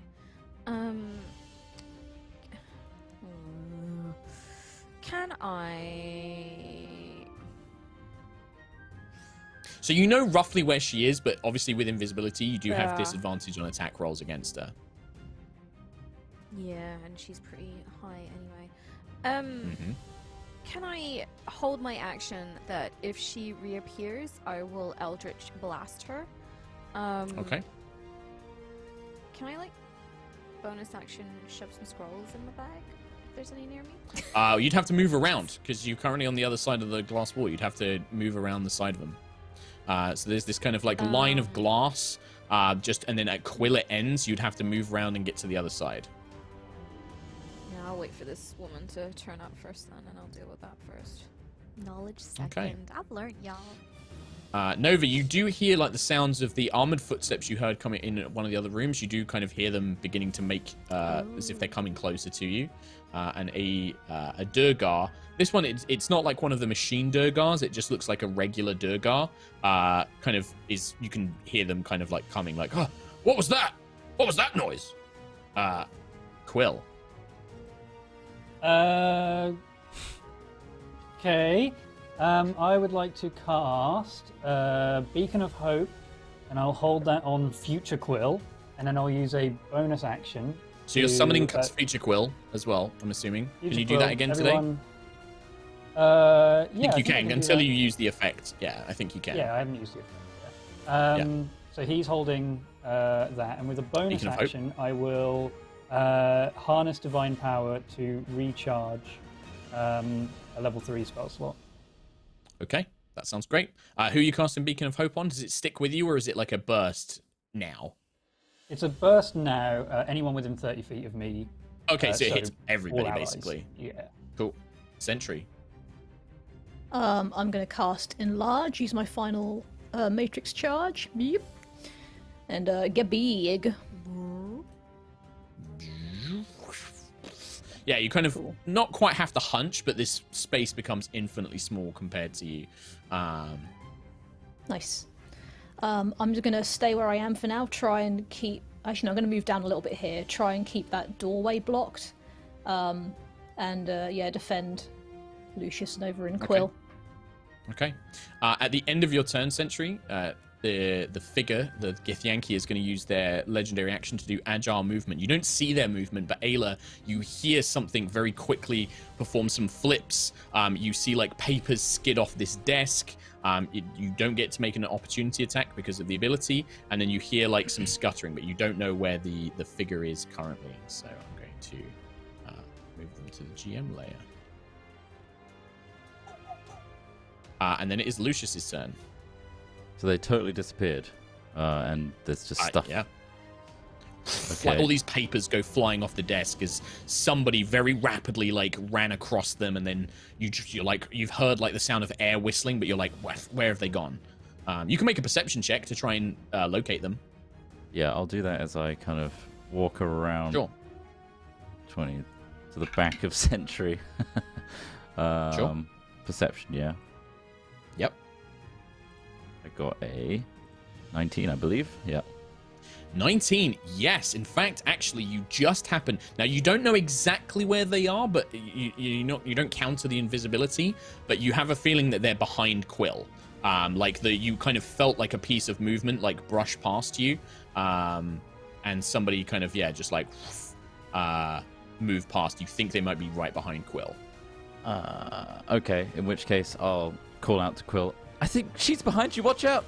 And I'll right behind fire a... Remember, you have disadvantage because she is still invisible to you. Not if I just hit an area, right? No, that's true. Vitriolic Sphere, casted behind Quill, which is a 20-foot sphere. Which would still hit Quill. A 20-foot sphere is going to be like this. This is a very cramped room. 20-foot radius. Even you can't place it behind this wall. It has to be at very minimum on the wall, like the impact point. So that's as far away as you could cast it from Quill. Even if you put it like in this corner, you might just be able to do it if you put it in the corner of the room. But even then, it's actually still hitting Quill. I'm not going to do that then. I will do Tasha's Caustic Brew. I'm going to do it on a 30-foot line like this. Ah, okay. Sure, that works. That's great. It's a 5-foot line, yeah? 5-foot line. I'd say that will miss Quill then. Yeah. And Dex saving throw if they're in that line. 17 to beat. That, basically. It catches that. Dex saving throw to get them in the line. Okie dokie. Dex saving throw. This is going at 4th level. Man, she's really dexterous, but not when I roll like shit. That's a 14. That's a hit. Woo! Wow. Nice. Let me roll the damage. So that is 20 acid. Yep. For a fail. I'll also dichromancy for 8 points. You have to be able to see the target to use dichromancy. The acid doesn't reveal her. No. So like there's like a spray of acid. You see it coats something, and then it's almost like she does a flip in the air, and the acid sprays off her, and you're not quite sure where she is again. Okay. But the acid definitely hit her, and you can hear like the sizzling and the burning, and you do hear like a. And she'll be getting some damage next turn as well. Cool. Okay. That's nice. All right. So it does damage on her turn as well. Yeah. Okay. She can't do anything at the end of her turn because her other legend costs 2. So that's it. That at the end of her turn, though, it goes to her turn anyway. And she will make 2 sword attacks against Quill. So she becomes visible. And so 2 readied actions go off. Nova and Can I protect Moonstar. Quill? You can, because you're still big enough that you are able to impose disadvantage. I'll do the second one. Sorry. So you're disadvantage on the second attack against Quill. Yeah. Okie dokie. So Nova, do you want to take yours before I do Moonstar's? You're muted. My 3 beams go off. Can you do one beam? Yeah, can you do each beam individually, please? I've rolled them all. So the first one is 22 to hit. Yep, that will just barely hit her. So you see as she appears, you fire this first beam, and like almost bending out of the way, it just barely catches her shoulder. Wow. And that is. Hold on, I'm looking at the wrong thing. 5, 6, 7, 8 points of damage. Second one was a natural 1, so it's not. And the third beam is a 22 to hit. Okay, on that one, you watch as the third one comes in. She brings this silver katana like right into the middle of the beam and deflects it back at you. That is a 29 to hit. Yes, that will hit me, Mark. You take 2 points of force damage from the Eldritch Blast, but she just deflects it right back at you. Would you get resistance from my aura? Does it work that way? It is a spell, so yes, she would. Oh. So you take half damage, so you take 1 point of damage. 1. Deflects it back at you. Every point counts. Almost probably like Sentry true. kind of like half catches the blast, and just a little bit of it still strikes Nova as it gets redirected back at you. Yeah, that was pretty lame. Yeah. But then Moonstar's readied action goes off. She launches her snare launcher. The Githyanki woman cuts it in half as it comes down. She misses. It just like swipes out the air as this bowlers like badass. And then she makes her 2 attacks against Quill. The second one being at disadvantage. So the first one would be with advantage because she was invisible when she did it. So that's going to be a 21, Quill. If it's equal, I win, right? That's a hit. Nope. Oh. All right. Cool. Yeah, that hits me. That hits you. So that's going to be 6. That's 13 slashing damage plus 11, 14 force damage. So that's 27 damage total. And I need a concentration check for Beacon of Hope. Yes. Concentration. So this would be DC 13. That's a failure. Beacon of Hope goes. The second attack is made at disadvantage as Sentry imposes with her defense. That is a 22, lowest. I rolled quite well. I rolled quite well. All right, by his face, I'm going to assume that hits. That's 9. That's 16 slashing damage, and not very good on that one. 7 force damage, so 23 points of force damage. Total damage, sorry. 23 total damage from the attack. As this like blade cuts through, you can feel it like tearing into your armor as she does it. I don't Ayla. like those noises. Wow. I've got 3 health left. Oh my god. Okay. I will barrel towards the now visible. Mm-hmm. You'll have to either like slide under Sentry's legs or like leap off the desk to get around Big leap Sentry. off the desk. I'll leap Nice, off the okay. desk. That's So you're fine. like, huh, yeah! Jump over Lucius's head. Yeah. Bringing the hammer down. Yeah. Pretty much. That is going to be a 26 to hit. I rolled a 13 plus 13. That's gonna 26. hit her. Yeah, she brings up the sword to parry it again, like Also trying to damage. strengthen herself. But your immense strength just overpowers hers. I rolled a 10 on my d10, which is exciting. So 11 plus 10 is 21 damage with the hammer on the first shot. Yep. Second is a 14 plus 13 to hit, so that'll hit too. 27, you said? Yeah. Is that the total? 14 plus 13? Yep. No, she can't boost her AC to get past that, so that hits as well. An 8, so 11 plus 8, 19 damage on the hammer. 19 damage. Man, yeah, Ayla is absolutely slamming this warrior. Like, every blow is resounding against her, and you can see her, like, little pieces of, like, metal breaking off with each blow of the hammer. And a dex save, please. And a dex save. Right, this one is 23. Okay, so half of 9 then. So 4. She's blasted by a blast of lightning. At the end of your turn, Ayla, if that is you indeed done. Yep. She is going to make another attack against Quill. Protection. I can't do it done it this round. Yep, 18. 18 I'll shield. So you shield this. So this one, was that boost your AC to? 21. 21. So the shield kind of erupts in this desperate attempt as this blade is just about to kind of skewer you, and the point just hits the air, kind of humming and vibrating in the air. Well, well, clever bird. And then she spins the sword back. Kokoro, we're different. Moonstar will attempt to get a hit in with her lightning gauntlet. She makes 2 attacks, actually. First one's a natural 1.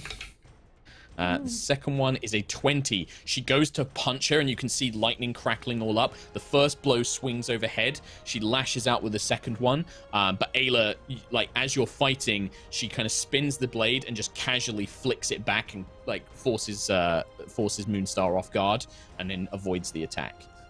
Nova Vija. Would Moonstar's snare attack have gone off in the previous round when the gift? She held her action. Yeah.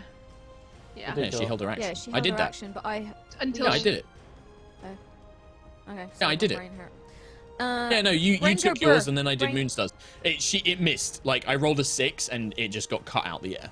She has to make an attack to do the snare. That's right. Can I want to move so my back is against this door, and quickly shout over the messenger ring, like, I think other guards are coming! And then I'm gonna Eldritch Blast stuff, because why not? Sure. The first one is a 24 to hit. Yeah, that'll hit. I rolled 10 on my damage, plus 5 is 15 points of damage. Second roll is a 15 plus 10 is a 25 to hit. 25 will hit, yeah. And that is 5, 6, 7, 8, 9 points of damage. Yeah, okay, I'll take that one as well. And the last one is probably a miss. It was a 18 to hit. 18 doesn't hit. Same thing, she kind of deflects it, almost parrying the blast with the blade. Shame, I rolled a 10 on that one as well.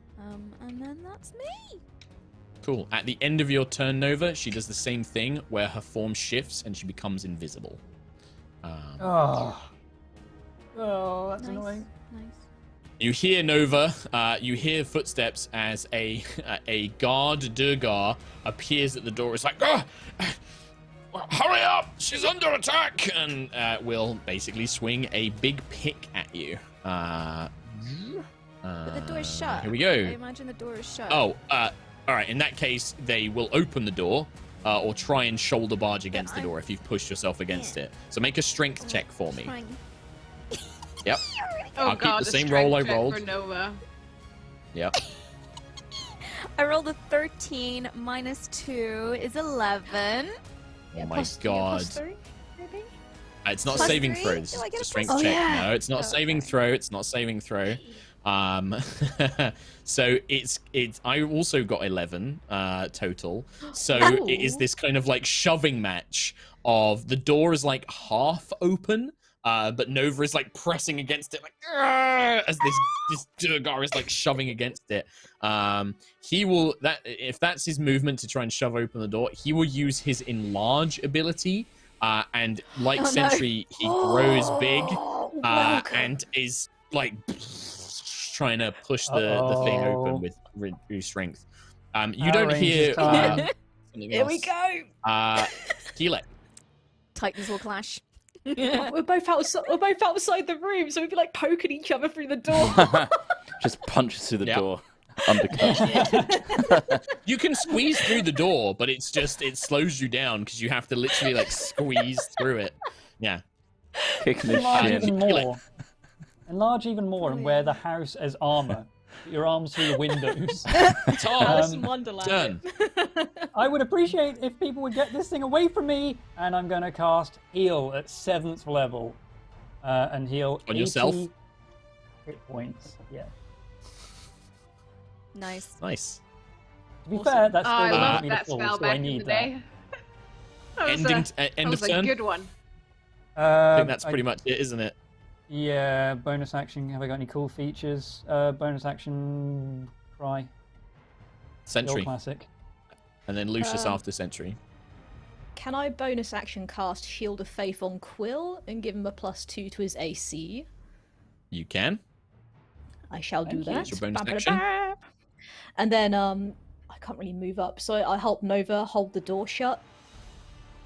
Okay. Yeah. Give me a strength check. Just roll d20 plus strength modifier.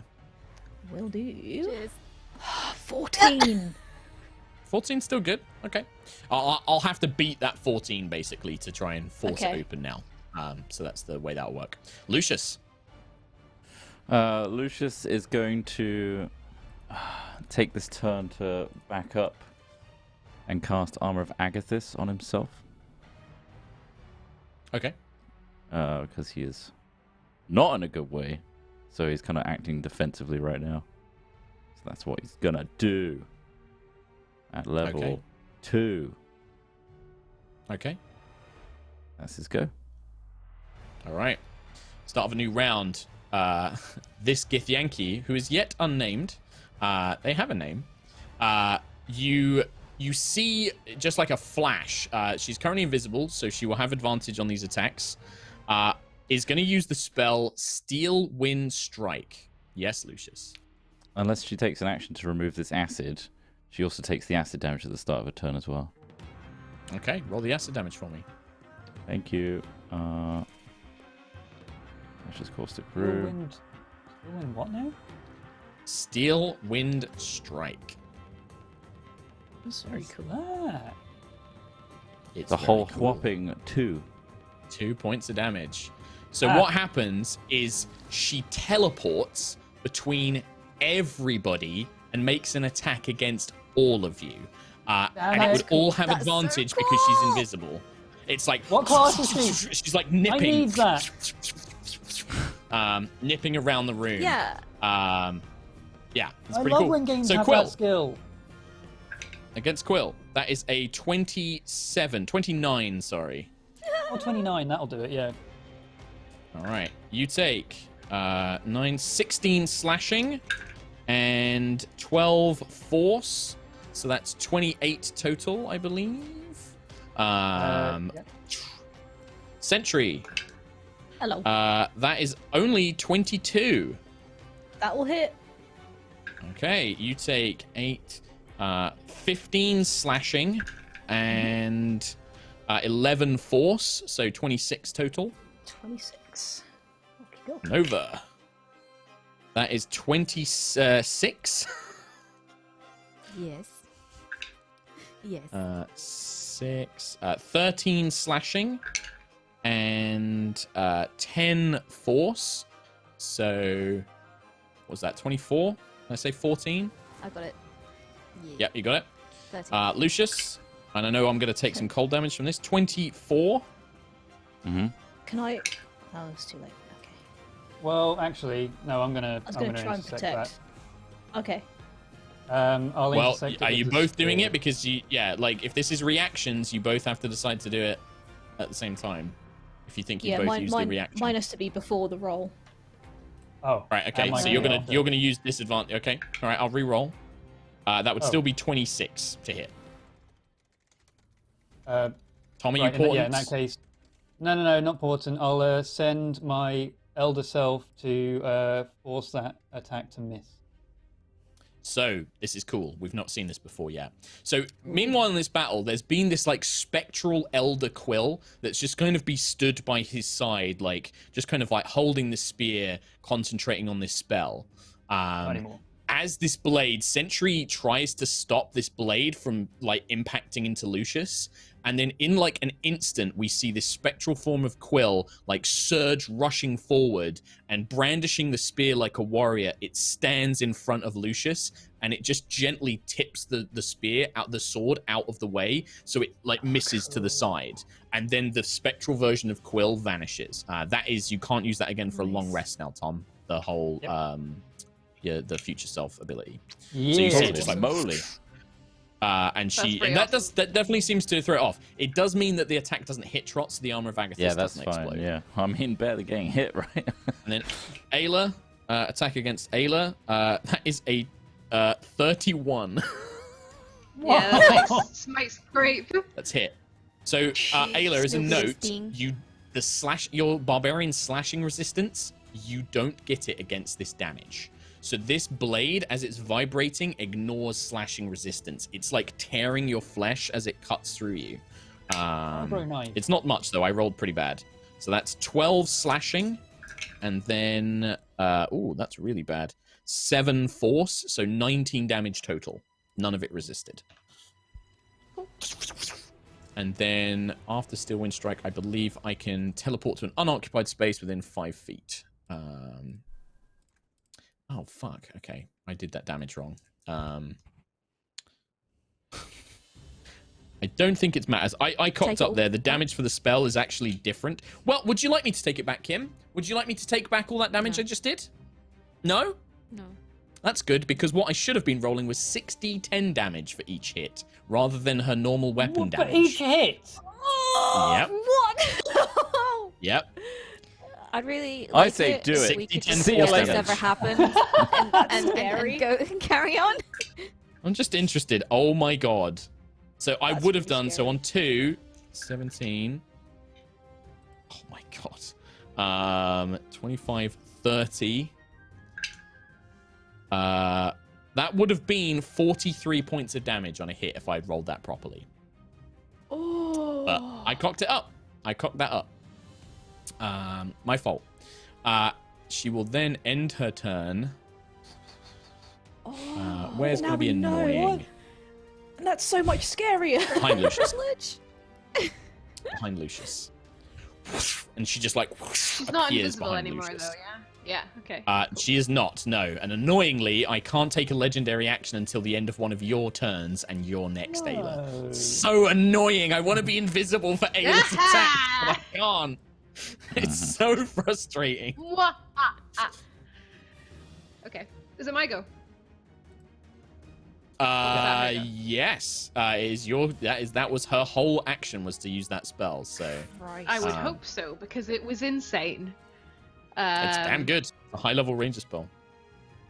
I hit the woman, please. That is a 15 plus 13. Yep, hit. You hit. I can't deflect it. 6, 11, 17 damage with the hammer. Bam. Second is, oh no, this might not hit. 13, 14, 15, 16, 17, 18, 19, 20, 21, 22. So with that, she's going to parry it, which adds 5 to her AC, which will cause it to miss. So actually, as the hammer down, she like properly like blocks it this time. Dex save. Yeah, that's a natural 1. So 11. Oh! She takes 9 lightning damage. 9 more points of lightning damage. She staggers back, like, and you can see like sparks from the magitech that's like being infused into her body's like sparking off, and like her body's like twitching unnaturally, just like damn it, Mindflayers tech. And she's like trying to get it under control, like I must keep fighting. At the end of your turn, Ayla, she is going to I think I might have deleted Ayla by accident.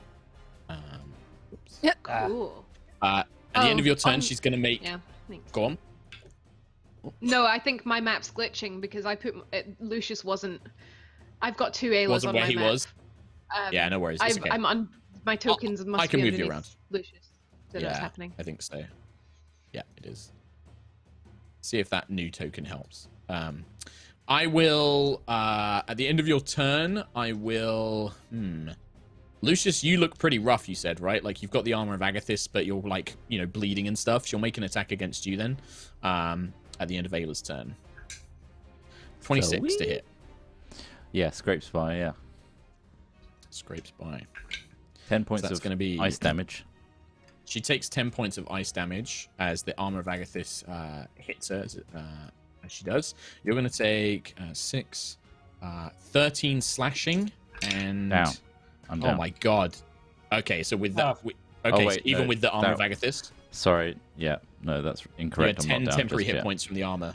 Okay, then you're going to take 8 more points of force damage after that initial amount, which I just said. Was it 13, 14? Oh, man. Oh my god. So like the armor, and that breaks the armor, right? The armor of Agathis breaks at that point, so it's just like it went in the first hit. Left. Yeah, then I took a real hit after that. Moonstar will kind of leap in, Lucius, and then she. Oh, I pressed the wrong one. She will bring up her braces, and these 2 gemstones lit with fire will blast out. First one misses. The second one, and she's already parried an attack this turn. What's her bonus? Will hit. So this kind of blast of fire will shoot through. 2d10 fire damage. For 9. She can reroll 1s, but I didn't roll any. So 9 points of fire damage. As this like blast of fire comes rocketing past your shoulder, Lucius, and slams into this Gith Yankee. Awesome. At the end of Moonstar's turn, the Gith will turn invisible once again. Nova Vetus. Try and keep up now.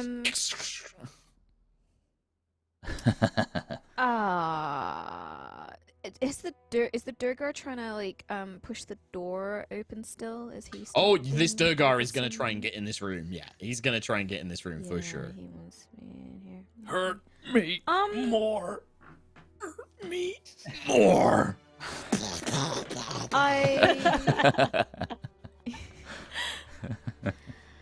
You got it. You got there. Keep rolling. To keep roll this door shut. Advantage and. Yeah, well, I can't really do much on that apart from assist sentry. Yeah. Sure. I'm just trying to. Do you know what? I'm gonna roll with disadvantage. Okay. Yep. So each attack with disadvantage. Sure. Okay, so hold on. First one is a natural 20 and a 9, so that's a 19 to hit. Doesn't hit. Just strikes the wall behind it. Okay. Doesn't find purchase. Second one is an 18 and an 11, and the 11 will be 21 to hit. 21 will just hit, but I'm going to try and reflect it back at you. 21 to hit. She doesn't. So this one actually hits. So this one she tries to like reflect it back at you, but it still hits her. That is 9 points of... Yeah, 9 points of Force. damage. Yep. Yep. And then you hear like a big blast spark flash from nothing. is, Damage doesn't break invis, 13 is unfortunately, the so... Yeah, 13 is the lowest, so that's 23. Okay, she'll try and reflect that 13 one. points of damage. That is going to be... Nope, she fails to reflect that one as well. I am having some bad rolls. Some good rolls and some bad rolls. So 13 points 13 of damage. Damagios. Yeah. And again, you hear like another spark of things. Good rolls. Very, very good attacks for being at disadvantage. So you managed to kind of like see these like sparks of Magitech kind of flying off of her as we go. I'm sorry, my Google Chrome crashed again. The Durgar is next, and we'll try and force the door open. I got to beat a 14. I get an extra D4 because I'm enlarged. This time, so he does Sentry. In fact, actually, Sentry, you forgot to add a D4 for your enlarge as well. I forgot that you were enlarged as well. 3. Could Nova use her bonus action to assist in any way, or? No. It's a help action is an action, unfortunately.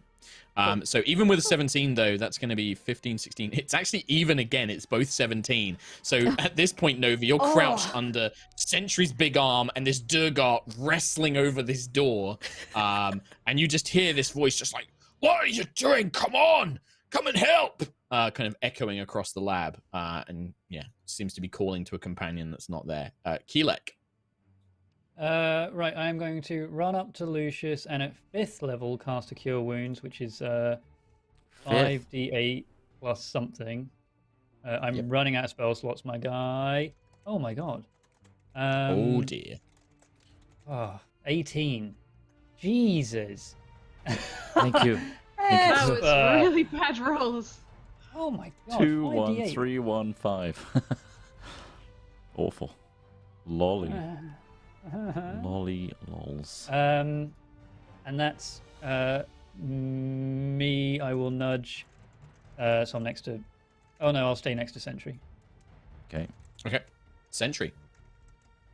I'm gonna keep this door shut. And turn to the guys and just say, "There are more coming this way. Take refuge wherever you need to right now. I know it's difficult, but there's more coming." This isn't over yet. Sure. All right. So you want to make another strength test? D20 plus strength plus please. D4 because you're enlarged. Oh god. 10, 13. Okay. 13. All right. I got to try and beat a 13 next time. Lucius. I'm going to disengage and move behind Quill, which I'm over up here. And I'm going to use my bonus action to do some Font of Magic sorcery points for spell slots. Okay. All right. You just hear a voice kind of echoing over, just like, "You can't get away from me." As this kind of, you hear this grunted, painful movement. Yeah, I can still Misty Step. Misty Step. Still invisible.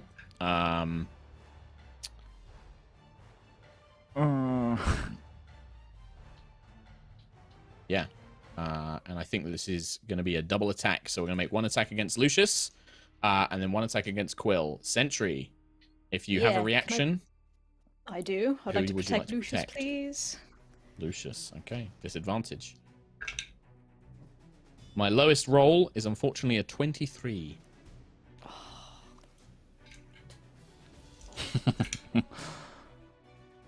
My damage rolls though, like, are terrible at the minute. 5, So that's 12 slashing, Lucius. Okay. Followed by, yeah, so bad, 8 force damage. That's enough to bring me down. So you go down on that attack. Yes. And then she swings back and attacks Quill with the next attack. That's actually pretty bad. It's gonna be 9. That's 21. Yeah, I'll do it. Okay. Even the shield won't save me. Oh my god, these damage rolls.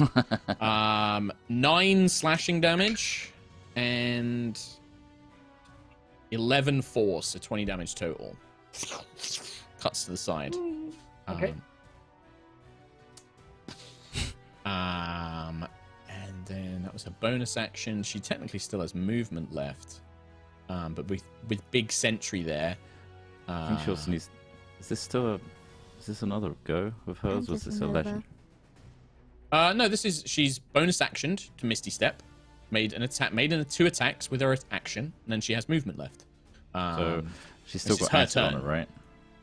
Yeah, this is the start of a new turn, so you can roll the acid damage. Yeah, a little bit of acid. Is that concentration, or is that just like as long as like the acid's there, it's she like has to until wipe she it wipes off. it off? Oh, so shit, that's okay. actually Nice. 5 because I keep forgetting my elemental adept feat. You roll extra 1. 5 points. Nice. Okay, yes, the acid is like just burning away as she kind of swipes and cuts down Lucius, and then swipes back to Quill, and then she'll risk an attack of opportunity. No, she won't actually. She wants to try and finish off the healer. Ayla. I will move next to her over here. Damn you, barbarian! Go away! I know. I'm gonna recklessly attack Don't her like because you. She's pissing me off. So 18 plus 13 to hit was my highest. Was that? Oh man, yeah, fucking hell, that hits. So underneath my microphone. 11, 12, 13, 14 damage on the hammer. Oh my god, yeah, 14 damage. Come on, damn it, my highest is still just an 18, so same as before, 18 plus 13. Didn't get a nat 20, but oh well. Yep. So 11, 12, 13, 18 damage with the hammer, and then a dex save. Your damage rolls are way better than mine. Natural 20, 30. I'll take half damage, please. I get natural 20 there. I don't get it when I'm attacking with Steel Windstrike, do I? No. So it's 10 damage, half to 5. 5. Okay. All right.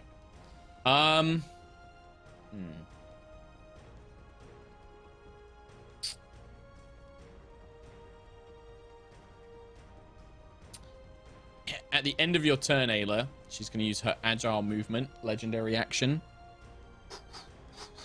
She basically backflips to the end of the laboratory, this kind of research center. And you see her you can see her clutching her side, the sword kind of hanging loosely, and she's kind of staggering. There's blood covering like her organic parts. And she's just like, well, the files did say you were quite the warrior. And I must say, I'm impressed. Even trying to take down your spellcasters, you still managed to get the better hand of me.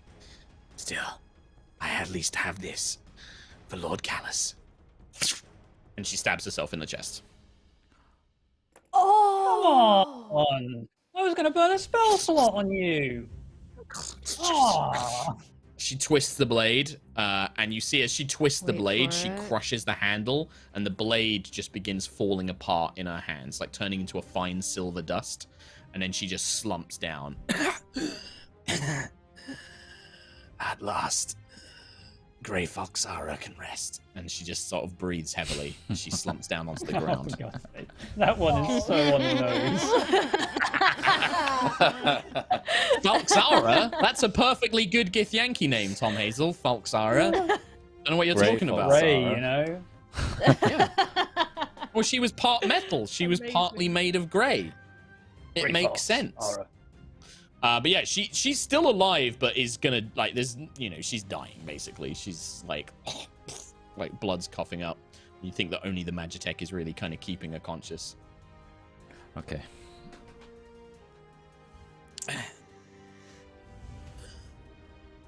And then, wait, yeah, what's the deal with the Dwergar? Oh right, yeah, I forgot about those. I forgot that's because still going. yeah, this guy is kind of not really an issue. Moonstar will oh yeah, Kim, you got bamboozled hard. Moonstar will dart off round to the side, and when the door is just open enough, she will try and snipe the Durgar on the other side with her flame projector, her flame bolt. AC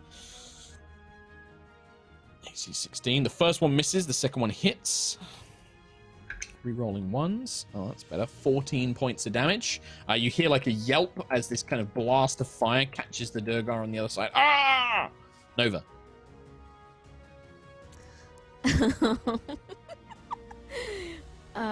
Can I move slightly underneath one of Sentry's big ol' arms and instruct her to open the door quickly, and as the door opens quickly, just jab Tiangong out and green flame blade him as well at the same time, because why not? Yep. Sure. Yes. So Tiangong, so that is a 12 plus a 12 to hit. So 12 total. Go ahead and presume that. Oh, 12 plus 12. No, yes, 12 plus 12 is 24. 28 to hit. So a D8. Oh, I rolled an 8 12, plus 7 is 15 points of Tiangong damage. He's dead. He's dead. And there's nothing 15 outside for the green flame to get to. So you kind of stab and you just catch this guy in the chest. He's like, and he just slumps to the ground dead. He was just a guard. He kind of like collapses to the ground. But he was big. Yeah. Boy. All Durgar can make themselves big. Are we still in combat? No. Case, so at this point, Lucius. you just hear like the last kind of like splutter as the Githyanki fully like her eyes close and she just collapses. The Durgar kind of slams into the ground and there is a moment of stillness. I'll do a quick 22 healing to you, Lucius. Better with 3d8 than 5, apparently. Thank you. I got an 18 on Luck of the injury dice, check man. as well. So Oh, yeah. No good, injury. right? Yep, you're good. Oh, Thank you. any more guards incoming? Was that just the only one? Can I go and investigate? Yeah, can I just poke my head out and make sure that there's nothing else? No? Yes? No. In the stillness, you maybe hear like a very faint kind of, oh, I can't. I'm gonna just take this time to sit up and kind of sit against this pane of glass and just gather my breath. Sure. And just got back to consciousness.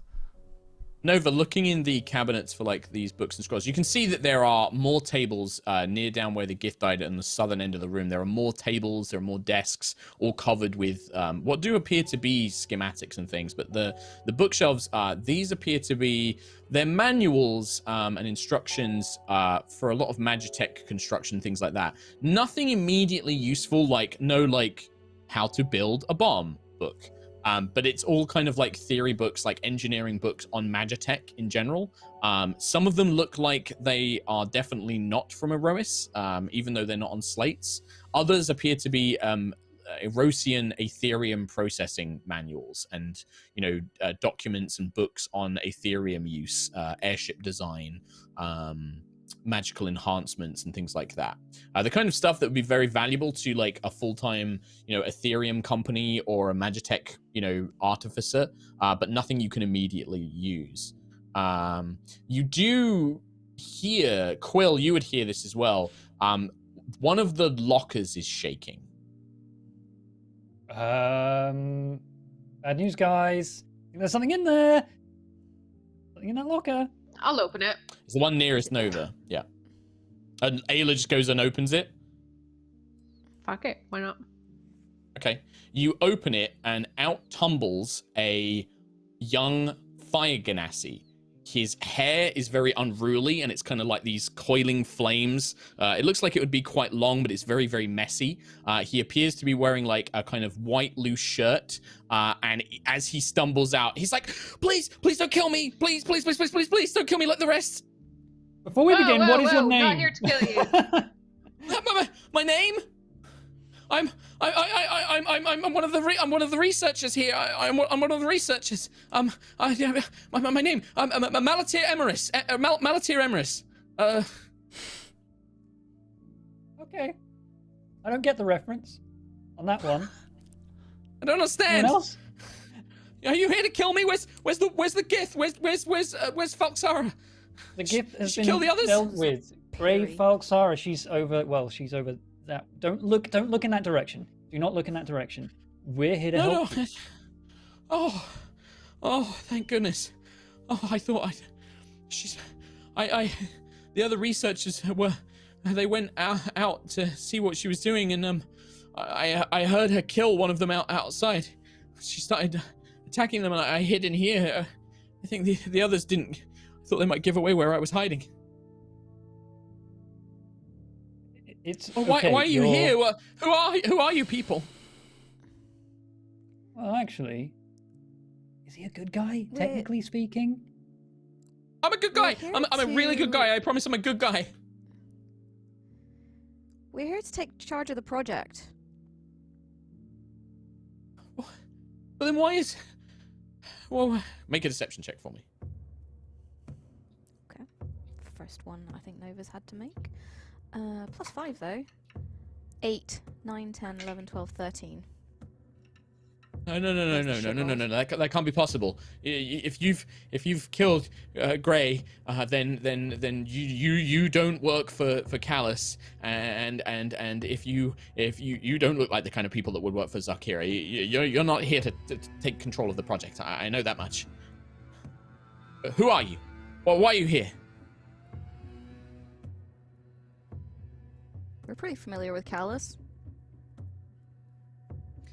Evidently, you wouldn't be here if you didn't know who or what he was up to. Why on earth would you stumble into a place like this? Accident? Look, they were going to kill me. If you're not here to do that, then I'm on your side, and I'm willing to help. I can help. I know things about the project here. I could give you this, and he holds up a keystone. And what level is that exactly? Nice. It's a rank 6 keystone. It will get you into the main facility in the basement. Not that there's not much to find down there, but apart from some of the schematics and the designs, but the project's already been shipped out. It was taken a while ago. Where's it going? I don't know. I'm just a researcher. I'm a Magitech engineer. I build constructs, golems. Okay. It was the main project. This is good. Hey, we're going to be taking everyone safely back somewhere soon, and you can come back with us and tell everybody. Somewhere on your planet, on this Aerois planet? Oh, you're not from... Okay. How did everyone get here? No, I'm from Ganas. Yes, I'm from Ganas. I was a scholar there. I was conscripted. I guess is a word. Conscripted. I don't really know another way to call it, but yes, I was taken for my expertise. Lucius will stand up, kind of raspy. Look, your friend doesn't look very well. We're not here to kill as much as what you see before you. We're here to save people's lives, and we're not in the business of killing someone locked in a locker and working unwillingly for Callus. So please try and help us to help you by working with us. Yes, of course. What do you need to know? I'll give you the keystone. We need to take some evidence of proof of what's going on here, that there is a coordinated attack on people coming from this base. some technology that's being used for nefarious means. Well, I mean, yes. No, but yes. Technology, Magitech, yes, we're building that here. That's the purpose of Shadowsong Pinnacle is to develop weapons for Valkyrian, for Callus, using this wondrous Ethereum. It's incredible, its properties. I've never seen anything like it. It can only really be found here, so we've been harvesting it and using it. We've been making weapons for war machines. Other uses, I didn't want to build war machines. I wanted to build things that could help people, but Lord Valkyrian wants to use them in battle. But an attack, what do you mean? It doesn't matter. What does matter is you and your workers have created something that's going to potentially hurt and kill a lot of innocent people. Yes, I know. I know. We're here to stop it, and if you have any moral fiber in your being, you'll help us. You can't. It's not here. The only thing that's still here is some of the Reverend's firearms. You must understand that this operation, it's not just one project. Well, it is one project, but the people that were brought here, they've worked on their own things. This Magrona, this Democles, he's been using our technology for his own project. And the Reverend, he's been building firearms and explosives. That Mind Flayer, the Illithid, has been building Magitech organic creatures. But the real work, the real project was here. It was what me and my team were working on, Project Vanguard. But it's gone. It's already left. It was taken maybe several weeks ago now. It was shipped out through a gate spell. I believe. What is it? Yes, what is it? It's a golem, a construct, but larger than any scale I've ever built. Huge. It is a walking armament. It carries arcane turrets upon it. It can be crewed. It can store troops. It's a weapon. Well, a weapon to surpass all of our guardians. A weapon to surpass your guardians. You're not too wrong about that. They pose a great problem for the Valkyrian army. The guardians are reportedly excellent warriors, and we have many fine soldiers and troops. I say we. He has them. He has the battleships, but he knows that Aerois has its own protections. You have airships, you have technology and magic that has been developed since Lord Valkyrian last came here.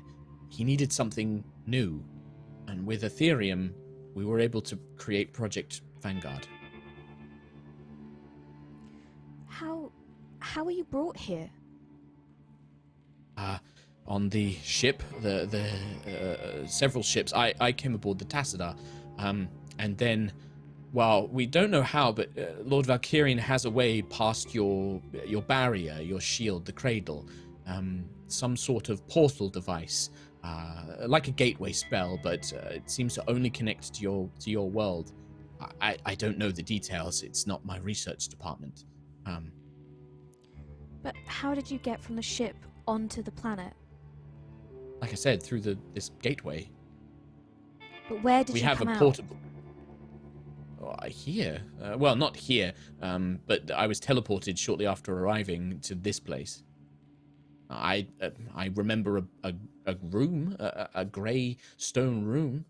We arrived through a gateway. It looked ancient, old stones and old glyphs with a dais. But we emerged into a large chamber. I was led aside, and I didn't see anything apart from that initial chamber.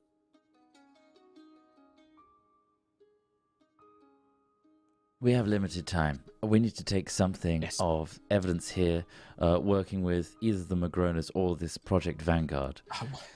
If you can lead us. Falxra destroyed most of the evidence here.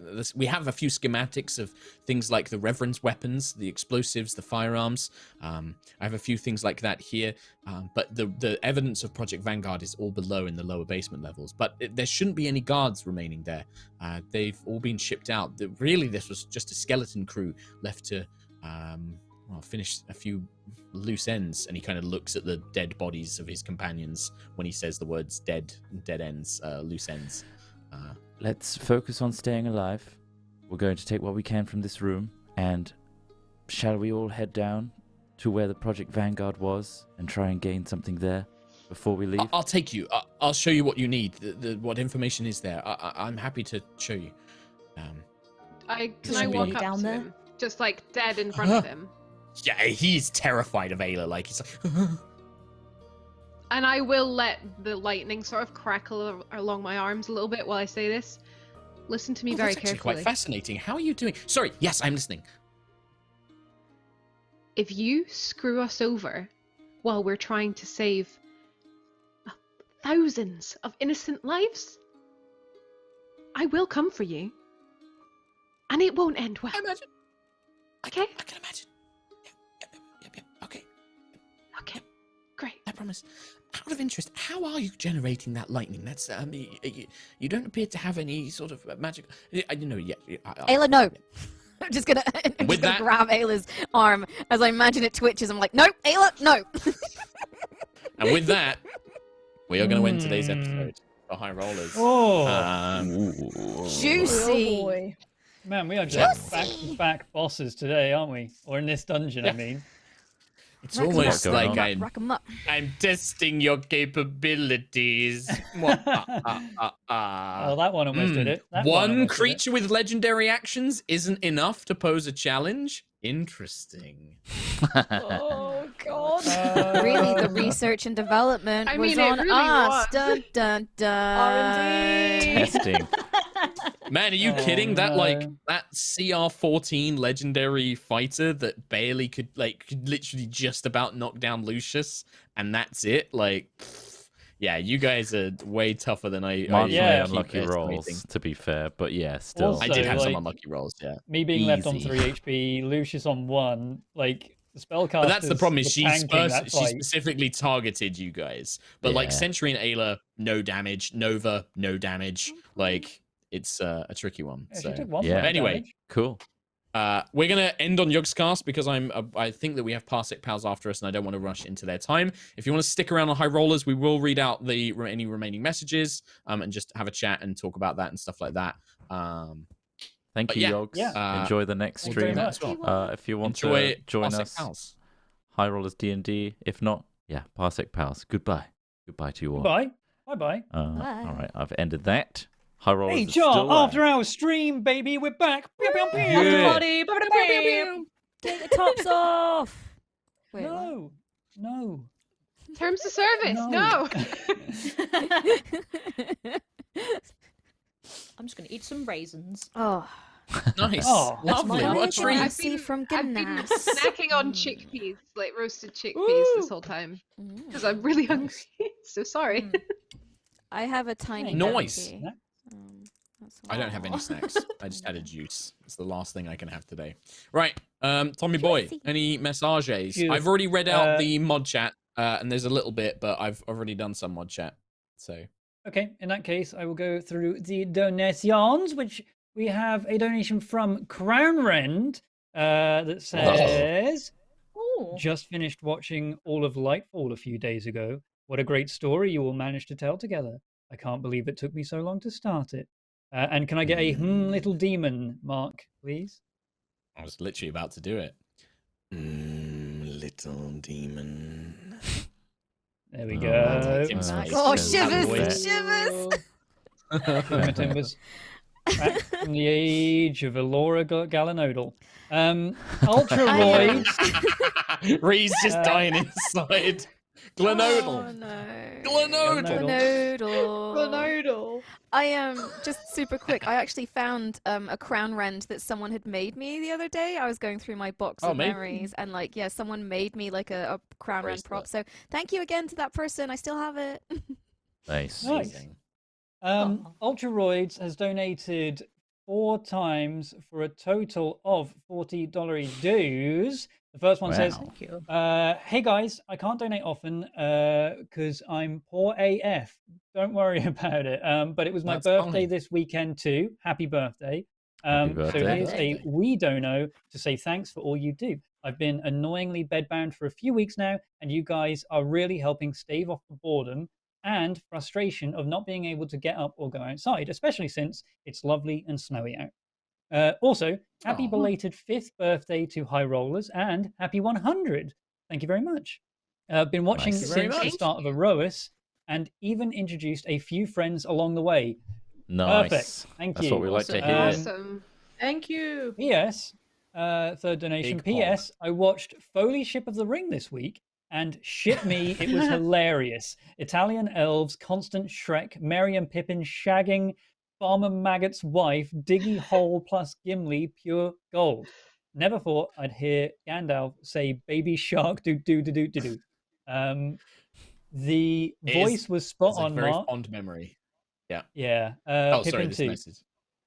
This is the 4th one now. Finally, just another wee thanks to say we all genuinely appreciate having this wee outlet to vent and feel like we're heard, especially recently. Keep up the good work. Much love, and may there be clear skies for all.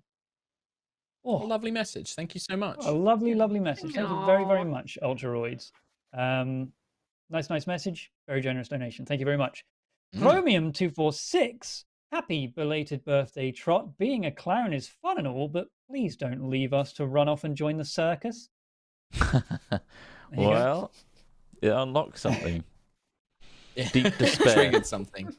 He's awake deep inside. Like a circus spy. Ghost in progress with a $250. As someone with a thriving snapback collection, I would not hesitate in the slightest to buy a recap. Well, don't worry, they're available right now. Katie, write it down. I'm not writing it down. You're not getting it. It's all right. All right, guys. We will get I'll one. message. Single one. I'll You message will not. first, I will tell Abby to ignore your message. I'll tell Abby and Liz to ignore your message. They're gonna love it. They're gonna hear the idea and they're gonna be like, genius. Let's do it. Genius. Amazing. Spectacular. The greatest thing I've ever heard. I'm glad you bypassed Katie to get this message to me. Recap. Recap. Vivsia has donated a $250 saying, hello, High Rollers, long-time viewer/listener, but I don't watch live. That's okay. I like to have something fun to listen to while I'm at work. Just wanted to pop on by to say thank you for making my work week something to look forward to. P.S. Sentry is a precious bean. Very precious bean. Precious big bean, but a precious bean. Precious big bean. I'm a big bean. I'm a butter bean. So cute. Shire has donated with happy birthday, Trot. There you go. That's it. Thank you, Shire. Thank you. Uh-oh. The Prophecy, Part 3. Finale. Oh.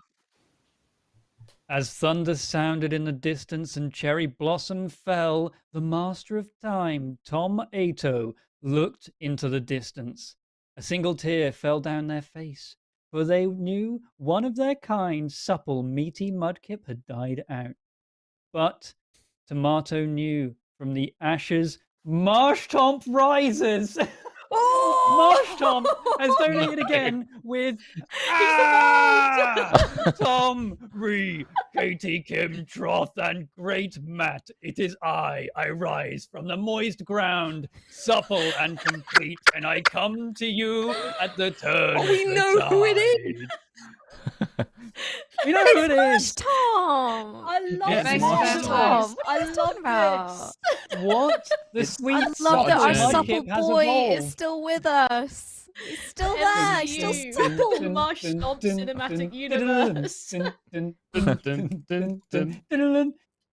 My God.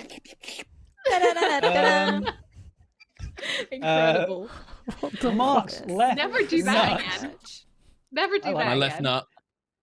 Mark's left nut has donated a $250, a Githyanker Thank you, left and nut. Mindflayers. Thanks, buddy. A Githyanker and Mindflayers working together. Fuck it, may as well get on Daddy Starbane's lap. I mean, work together and like each other are very different terms. Let's put it that way. Yep. Workplace Trumpole. associates. Trumpole has donated with Tom gets older while the high rollers stay the same age, except for Trot, who turns 1 year older. Happy birthday, Trot. All right. What is that now? All right. All right. That was just a weird addition. Matthew McConaughey. Varys with the Surprise donation and no McConaughey. message. Thank you very much. Shunt has donated a full ass hundo. Who and they say, thank you. Clear guys, what is this? This new place, this new, what do you call it? Life? There is a purpose. Oh, hear me, Mr. Dono Man, and heed my call, for I shall bring us into a new era. Wait, no, I see it. The limit. Please, I'm alive! Alive! And that's where it cuts off. These donations are getting weirder and weirder every week. That's a donation. I live for it. Thank you very much. Ghost in progress with a quarter hundo.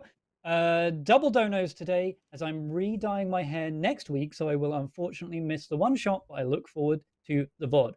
Thank you very much. And Daft Day 41 with a donation and no message. Meme Queen the Maimer with a quarter hundo. Yep. Finally off VOD Squad. Welcome. Happy birthdays all round. And where would my sea shanty be shown? I sent it to the fan art email. I will 100% listen to that then. Nice. Awesome. Yeah, we'll have a look at it. Thank you very much. Fail, who has donated as well. Happy belated birthday to Chris Trott. Hope you had a nice day. What an excellent episode. Those were some very successful combats. Love to see it. You love to see it. Good luck finding the giant murder golem. Love to see it. I'm sure it'll be fine. Question mark. Also, love the pirate parrot Aarakocra. Yeah, love Pretty that guy. amazing. Squawk McKenzie. Squawk Kim's new McKenzie, character. Newton Dude has donated. Tis I, the madman with the massive wad. I have no stonks, yet I must meme. Happy birthday! I love how Trottermancer. Rhiannon will be the biggest one who laughs. Like, fuck's sake. Yeah. Can we just appreciate the I have no stonks but I must meme? That is brilliant. I have no stonks, yet I must so meme. Good. Yeah, Newton Dude who donated again massive wads on the 100th episode. So thank you very much, Newton Dude, and also happy birthday Trottimancer, they say as well. And that is that. Thank you very much. Thank you, everybody. Thanks very much, everybody. I don't know where we are in terms of reading the Discord. I'll read out some stuff from the staff room. I got it. Do it. HR gift subs. Thank you very much. Witch Hayat 666. Oh, number of the beast. Thank you very much for the gift subs. Hrissa, thank you very much for the dono. The Storm Chasers saving the under air city from extra Aerois threats since earlier this month. Thank you very much. And then we had a dono on Yogs from Ace of Thorns saying happy superb owl Sunday to one and all. Hugs from recipient of print set 178. Well, enjoy that, Ace. And yeah, superb owl. I don't know when it's on, but I'll probably try and watch it. This reminds me of John Madden. It's the what John we do in the shadows. Touchdown! Superb owl. When they say the superb owl and go, do you think they'll let us touch the tiny bee? Shut up! Shut the fuck up, Tom! Jesus Christ. Right. Oh my god. Anyway, go and watch What We Do in the Shadows. It's very funny. Yes. That's it from this week. Like we mentioned at the start, next week, it's a very special one-shot for Lunar New Year, which Kim is going to be DMing for us, and I'm going to be a player. Tim? So I basically get a week off. Tim's going to DM. Lovely Yay! Tim. Tim's going to DM, yeah. Tim's going to DM. Nice. No, Kim's going to DM. I did say Kim, it's just my voice makes it sound like Tim sometimes. Kim's going to DM. It's going to be great. I'm excited. I'm going to be a player. We're going to play that. We'll learn loads of cool stuff about Lunar New Year and Chinese mythology and culture, and it's going to be cool. Let's come and check that out. Until then, Curse of Strahd. Hopefully, as always, keep posted to our Twitter for updates on things like Strahd, because it is a bonus stream. We do occasionally take it off if folks aren't feeling super great, but keep an eye on our Twitter, and we will keep you updated on when that's going to be. That's it, I think. Chaos Twins. I mean, you guys never know what you're going to do, so maybe. Yeah. Same thing. Keep an eye on Twitter. Keep an eye on twitch.tv/HighRollersDND, 8 o'clock on Tuesday. If we're not live, we're not going to be live.